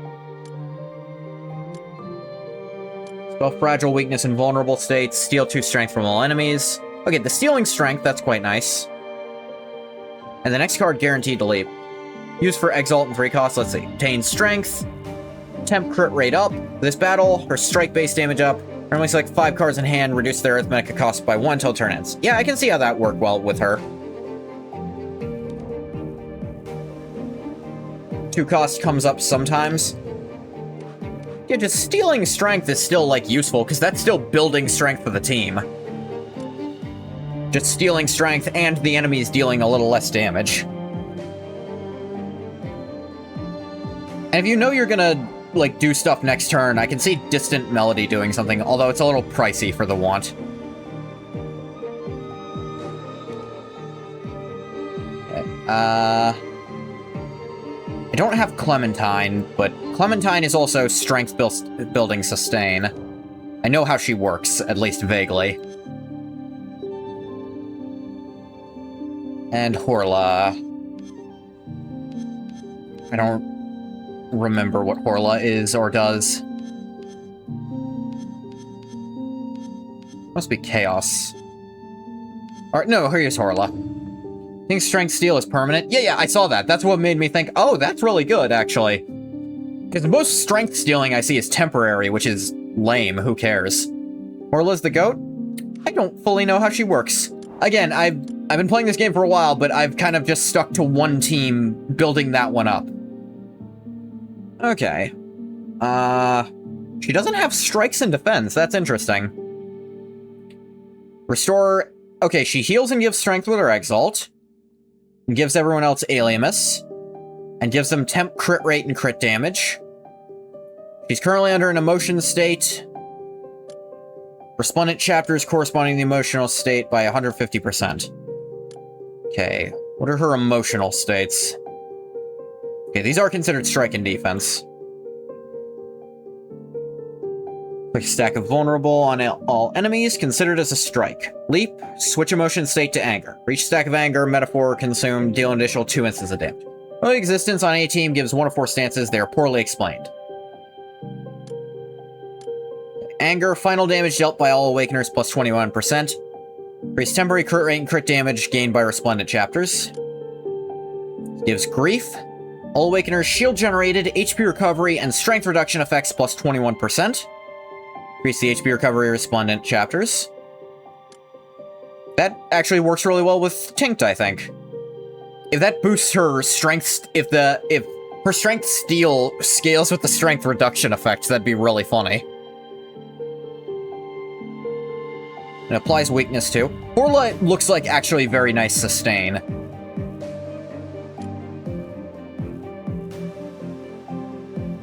If she just exists on a team. Metaphor. Immediately gain a stack of metaphor for each emotion other than the current one. Anger is a permanent buff.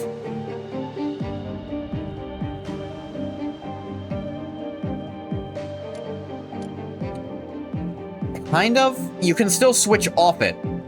That persists between fights. I see that for sure, but if you play Elegy Psalm, it'll switch off of anger to grief, if I'm reading this correctly. Because it says switch to the emotion state. And it doesn't sound like you can have multiples active at once. If you can, then by God, why would you ever play any other character? Only if you leap. Oh, so leap it once and then never leap one of her cards again so you can just stay angry forever. Though, I can see myself actually being in grief a lot too. I'm kind of a defensive player. Oh, she can even scale poison up. She really will work in almost anything. Man, when they changed the game so that any 2 realms could be teamed up together, Horla went from pretty good in Ultra teams to good in any team that can fit an Ultra person in it. Any team that's not already 2 types. Because it's my understanding the game used to be you could have... Chaos was the only one you could mix with another type. And they changed that and didn't tell anyone. Carol Psalm... Horla and Thighs of the 2 Awakeners could be 100% of teams and useful. I don't know, I feel like Dull Inferno still works very well in a lot of teams. I'll admit, obviously she works way better in a poison team, but sheer amount of Aliamus she generates and sustain she can generate too. Therefore equals GOAT. They're probably more universal than her. Like, obviously, you see my poison, parts of my poison team. Like, Dull Inferno obviously goated in a poison team. Nymphia, I don't think a poison team works if Nymphia isn't in it. I'm going to level with you. Karen, I actually switch out with Lily on occasion. Karen is slightly better on Pharos teams, because Pharos wants to dump the hand, and Lily's better at Karen's better at letting her do that. But I understand Lily will be better on Zhu teams. Only to goat simply because she only reaches that state at Over-Exalt. That is true, but I've gotten her to Over-Exalt. Not by wailing, I will mind you. I've just been playing long enough to get the extra things to get her there. Need to remind what exactly her Over-Exalt does. And also, with her Over-Exalt available, it also makes Fate's Descent really, really, really strong. Yeah, I suppose Doll's issue is that she's just more expensive. Yeah, Horla probably deserves GOAT status more. Doll is still universal, just... she's not a GOAT. I also really want to make a team around Sorel just because I like Sorel. Oh yeah, I also have Saya. I like Saya. Horla also gets Weakness and Vaughn both on a 1 cost that both have Retain. I'm gonna reread her cards really quickly.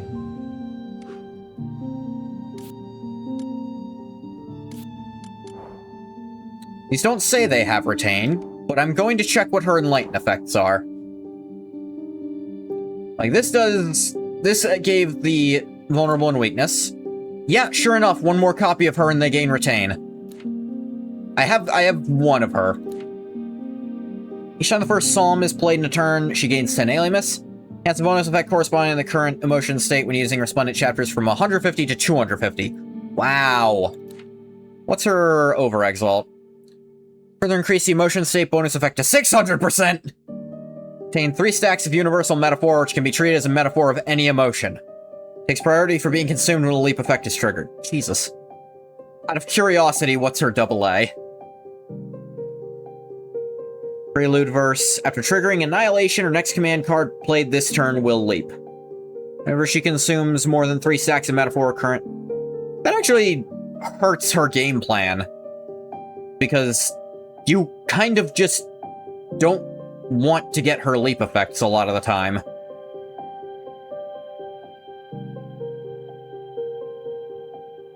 Yeah, E1 and E2 looks like where she's suddenly really, really, really good with Kathagu Ra, because now she lets you cycle your deck faster, and also hold out to put Vulnerable or Weakness on an enemy when you need it, which is really good.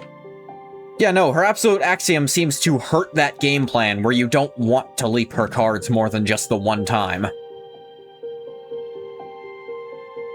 That's never a good sign. That's something I've seen a few gacha games do, where if you upgrade a character too much, it actually hurts the way of using them that works. Like, no, I don't want to leap her cards again. She's already in the state I want her to be in. Like, if anything... yeah, you don't want... Defense Stance makes her Exalt heal 160.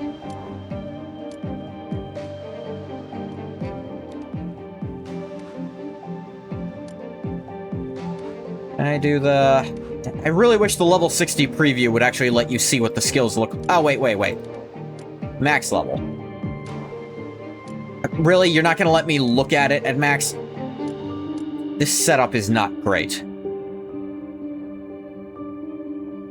And I can't look at max while she's also max... Okay, cool.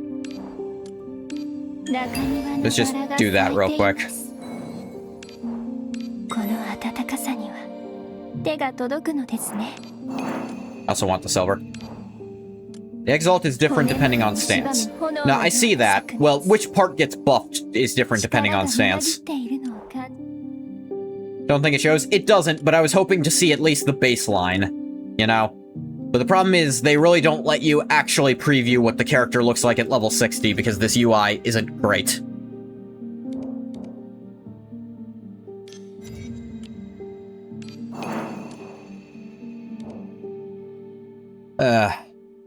Geez, that thunder's getting loud.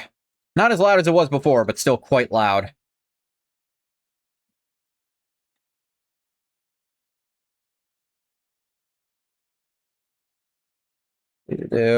Sorry, it was just... I got pinged somewhere.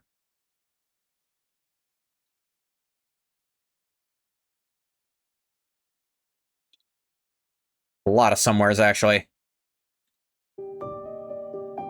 Ugh. With all that thunder going... Still going.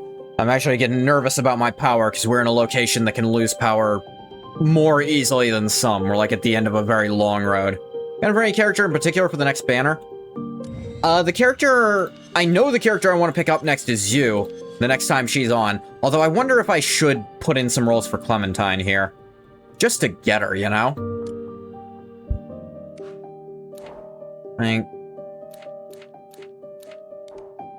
Because I hear she's also quite good, and I do have a few Luminous cores. I have more than enough silver to guarantee. Next banner has only carries. I'm curious which specific carries those are. They're all really good? Yeah, just, I'm wondering which ones specifically, because I don't know who they're going to be next. Oh, I did his trial. Okay, that's what I was about. I was like, I do not have Pontos. What are you talking about? Pontos, or if I'm reading him correctly, Better Goliath. Pollux, Corpusant, Helot, Cathena. Let me quick look at who those are. Do you mean Catena Helot? Helot Catena. Oh, Corpusant was a different. The commas were in weird places. Oh, her arms are part of the chain. That's really cool. What do you do? Devour, draw one of her cards, reduces its arithmetic cost by 1. Yeah, you forgot a karma. It happens. She deals active damage, deals 75% bleed, then deal damage. Like, apply this effect that adds a thing to active damage. Deal active damage. Alright. Place a Crimson Shackles. And her command cards gain Retain. Turn start, her base damage 10% up for this battle. Oh, so she wants the battle to last forever. Lose 10% current HP, randomly deal 11 damage 2 times, deal damage twice, inflict bleed equal to half the damage dealt. Playing 3 times, transform into Bloodthirsty Flail. I unfortunately don't know what Bloodthirsty Flail does. Ah, wait, no, here. Treat it as Strike, deal damage, 5 times Strength bonus, triggers the target's... Triggers bleed, restores lost HP. Playing, it becomes Crimson Shackles again. Scales infinitely, equals immediately good. Yeah, same as Nymphia. She looks like the Nymphia of bleed builds. In fact, I think that's literally exactly what she is. Nymphia, but for bleed instead of poison. Which is all that a character really needs to be. Okay, Pollux... I don't know what they're about. I know there's a Caster. So Castor and Pollux, the twins. Here's Pollux. Corpo is discard. I'll have to look at them in a sec too. I just run over here. Put a Sacred Heart in hand. Okay. Deal damage, gain shield. 3 attacks of Sin Mark. Grants Pollux's damage a 1% bleed effect. Oh, he's another bleed character. Plus additional stack of Sin Marks for each card in hand. You want to play this when there's a bunch. And after the discard phase, ooh. Sacred Heart inflicts bleed equal to 100% of its damage. Deal damage twice, automatically put in your hand when entering Ultra Round. That's cool. Deal damage to all enemies, draw 2 command cards, the lowest arithmetic cost. His ovary, it's ludicrous. I want to see what he does normally without it first. Gain stacks of Sin Mark. Okay. Nice card this turn, gains Atonement by Pain. Playing, shuffle this card to the top of the draw pile. This card... Okay, so you get that forever. The third play, Exhaust. Allow the next command card to benefit from the Atonement by Pain effect. That's pretty cool. Has Prepare on it, too. Take your time? I'm not taking too much time, yeah. Let's see. Put Sacred Heart in your hand at the start of battle. A great start. God, his back is disgusting. His? His. For each card in hand, strike and defense generate an extra alias. Each Sacred Heart played, Arithmetica costs the next Cleansing Judgment -1. That's neat. Exhausted at its third use, Sacred Heart causes next command card to take an effect an additional time. That's nice. Overexalt. In this turn, all Pollux command cards gain 50% Atonement by Pain effect. Next command card takes effect one more time. Place a second Sacred Heart into your hand. I see what you mean, yes. That all seems quite nice. And, so I presume people want to be playing Pollux and Helot together. Because they both seem to make things bleed a lot. And Corpusant. I need to figure out who that... 3 Atonement by Pain procs. Yeah, that seems quite nice. Ah, Corpusant. I do love a lady in uniform. You have, like, a water arm? That's cool. Oh, yeah, she's like tentacle shields. Yeah. I think I looked at her earlier. I think, no, I used her during this event. Absolutely not. 1 carry per team? Oh. I guess it's not like Poison, where you do want... I guess one of them is kind of technically supporting the other. Okay, Yeah, she looks really good on Tulu teams. I remember how she works. Like, you can just, a thing I like doing is just leaving all her pilots in hand forever until I really need to block, so that I just have tons of strength built up for Tulu. I used her for a hot minute during the event, I remember. She's part of the A-Core team. Yeah, I remember her. I didn't get to see what her stuff is. More Alienus on her basics. And an Aftershock. Oh, yeah, I got to use this part of her. Ominous Semaphore includes weakness, each tentacle present, shield strength, and tentacle damage gained by pilot up. Yeah. Sail Sundered Tides makes all enemies vulnerable for a turn. Increase crit damage 30% for each, and each time death resistance is triggered, further 15%. Yeah, she's a weird mix of sustain and, like, damage ramp, which is really cool. And I actually do really love A-Core. My first team was an A-Core team, so... Okay. Overexalt, obtain 3 tentacles. Discarded card Aftershock effects trigger an additional time. Kick-ass. Her Absolute Axiom. I like reading these even though I know it's unfeasible to get hold of them. First, Lightning Retribution Ominous Semaphore plays each turn, place an additional pilot in hand. Pilot effect, plus 50%. That's cool. Everyone in the next banner units need E3 to be good. Next cell to Absurdity with Overexalt. That is cool. Of the 3 of them...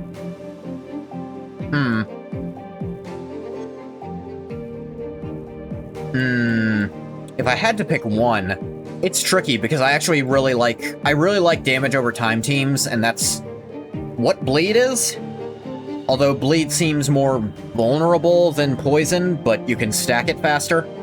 Like, it's easier for enemies to remove their Bleed because they can heal themselves with certain effects to remove parts of it.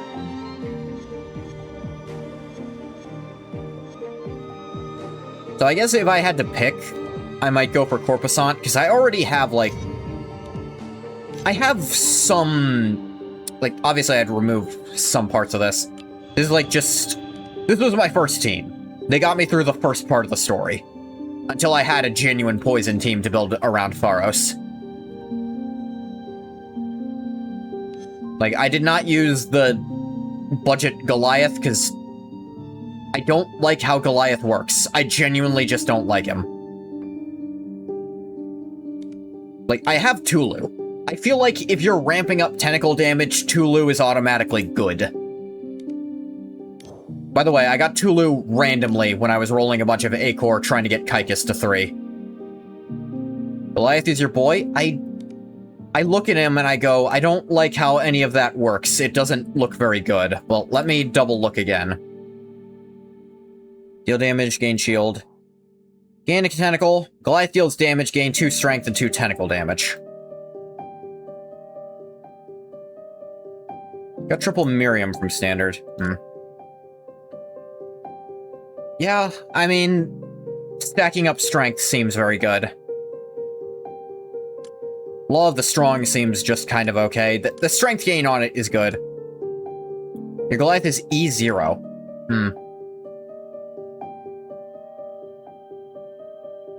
How in God's name? I rolled on Acor for a hot minute, because I really wanted a third Kaikus. Because I just found out that in the early game, his third Enlighten is really good. Just passive healing forever. And I'm a sucker for that. Again, I'm well aware this team... You got 3 Miriam before your second Goliath. Do I even have... I don't even know who Miriam is off the top of my head.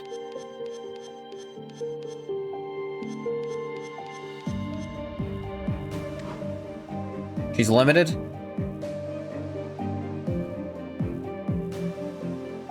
I might not have her. There she is. Right, this is Miriam. Yeah, she's also poison. Same chance as Tulu to pull from standard. Okay. She deals damage which benefits from tentacle damage.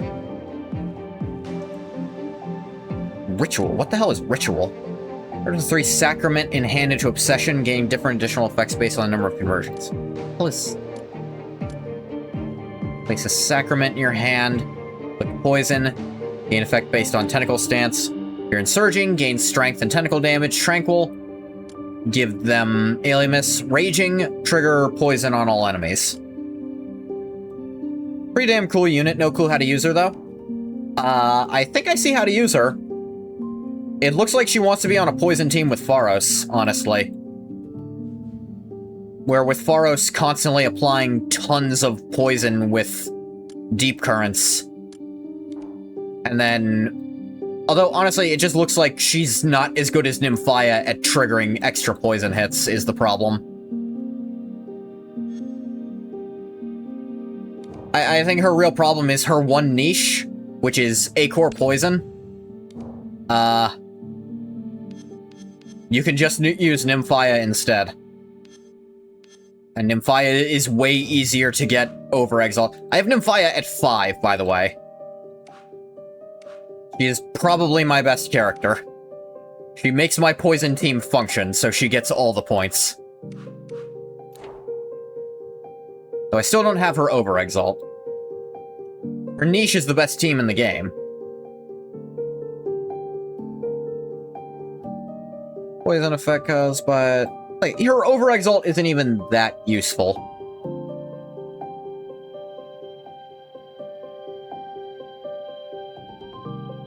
Her absolute axioms. Murphy, Foeborn, Pharos, her, and Goliath.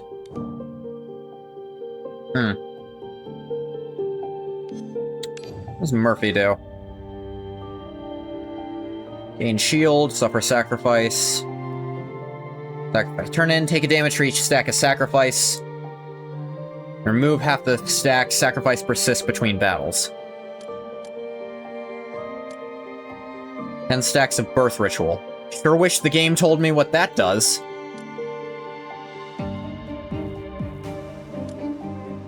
But apparently that doesn't have an affix description. So God knows what birth ritual does. Don't have Murphy Foe, and she needs her OE for that team to work.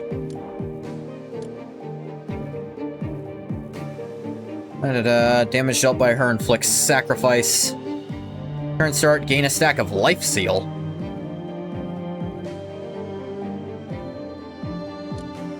She's competing with Tice for best unit in the game. I'm not understanding what the hell Murphy Foeborn does.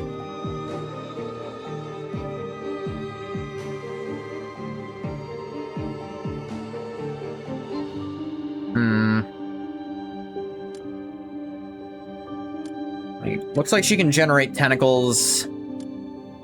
Makes it where you get an execute. Okay, I suppose. I just wish the game told me how birth ritual works. Like, do I need to look at her talents to find out? Acor Realm transformed into Benthos Acor. Tentacle damage is changed to 5% of the team's max HP. Interesting. Team damage amp 50% after expiration begins, doubled if the team is entirely Acor and Chaos. No additional starting tentacles will be obtained. Tentacle gathering effect is removed. Oh. You understand how Aki works. Give me a minute to figure out who Aki is while I read this. Tentacle stance changes to Benthos Tentacle Stance, Benthos Tranquil Sea. Immediately generate shield equal to a quarter of your max HP. Tentacle will no longer attack at turn end. 3-turn cooldown. Raging Waves, tentacle damage times... I assume they mean times 1.25. You're dealing active damage, 1 tentacle attacks, lose a tentacle at turn end, 3-turn cooldown. Basically the same as regular Raging Waves. Realm Mastery is counted as Benthos Acor Mastery. Point provides Tranquil Sea Stance, max shield gen, Raging Waves, tentacle damage. Double of the team is entirely Acor and Chaos Awakeners. Soulforge is bonkers for her. She deals damage and inflicts sacrifice stacks equal to 10% of damage dealt on the target. Life Seal states birth ritual stack increase effect when is doubled. Again, you still haven't told me what the hell birth ritual does. When there are other Lemurian Awakeners in the team, more max HP. Gain shield equal to that of her defense after any Lemurian Awakener uses Exalt. Limited once per turn. Does not benefit from shield generation boost.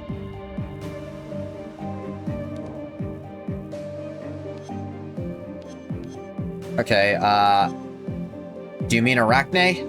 Was that who you meant by Aki? Birth Ritual applies a sacrifice.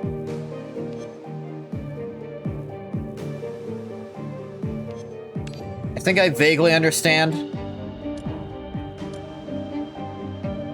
Like, her final verdict thing. Where if their HP is ever less than final verdict, they just insta-die. Sacrifice is like poison, but ignores it. I understand how sacrifice works. It ignores invuln, although poison sometimes does too. It's not triggered poison. I guess natural poison does simply because it wears off when their turn ends. And yeah, she seems good. And she also goes on a team that's already poisoning them, so lots of dots every turn, which is cool and fun, and I like it. I love damage over time. I think I've made that quite clear. This is my current favorite team. I know there's 2 sustains in it. I don't care. Frequently are able to one-shot 2-phase bosses.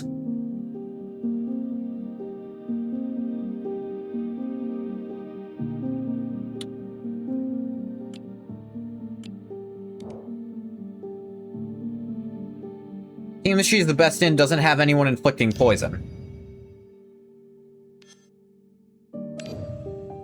I mean, if Miriam's part of it, she inflicts at least some poison. If Pharos is part of it, it's inflicting a lot of poison. She'd rather have a bunch of characters causing the tentacles to attack again.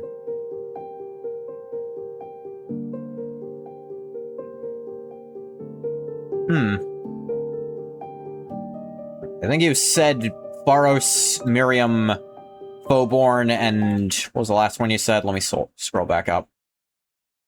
Goliath. Yeah, you got 2 poisoners in there. Murphy doesn't care about poison, it's just kind of there. She still does it. But Pharos cares a lot about poison and is constantly triggering it and inflicting it. Trust me, I've noticed. Like, her rouse literally just makes poison go off more. It's a tiny poison. But if Pharos is on the team, it cares about poison. Because if you don't care about poison, 2 poisoners is not important. There are all 3 Lemurians. That is true. And Pharos does also have Lost City, which is really good with no poison effects, even then. Just because, like, existence buffs her to high hell. Yeah, just a lot of extra health and damage. I suppose so.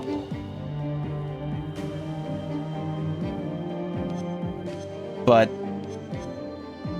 would you believe that makes me like the team a lot less?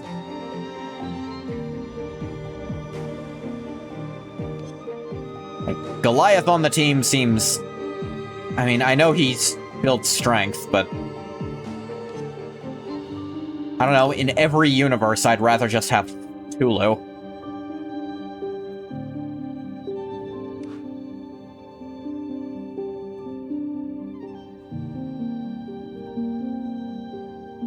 And Tulu's also got the great aftershock of hit more with Tentacle.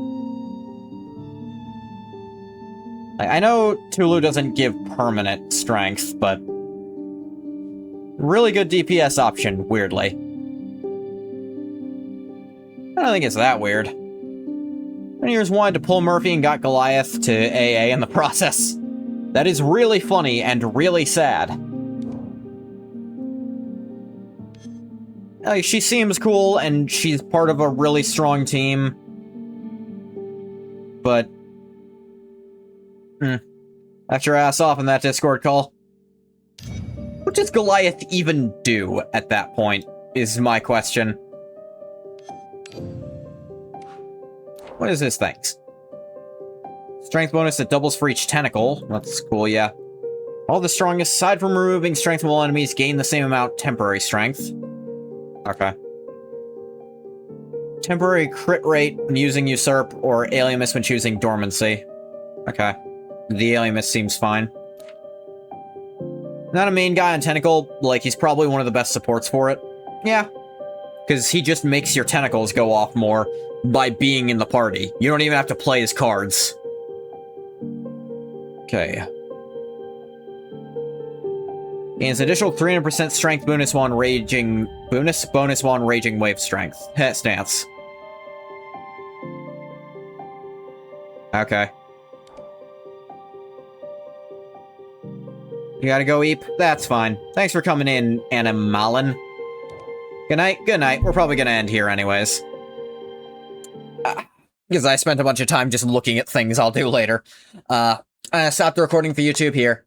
Thank you so much for coming to the game. If you didn't come, you don't get a thank you. Well, why?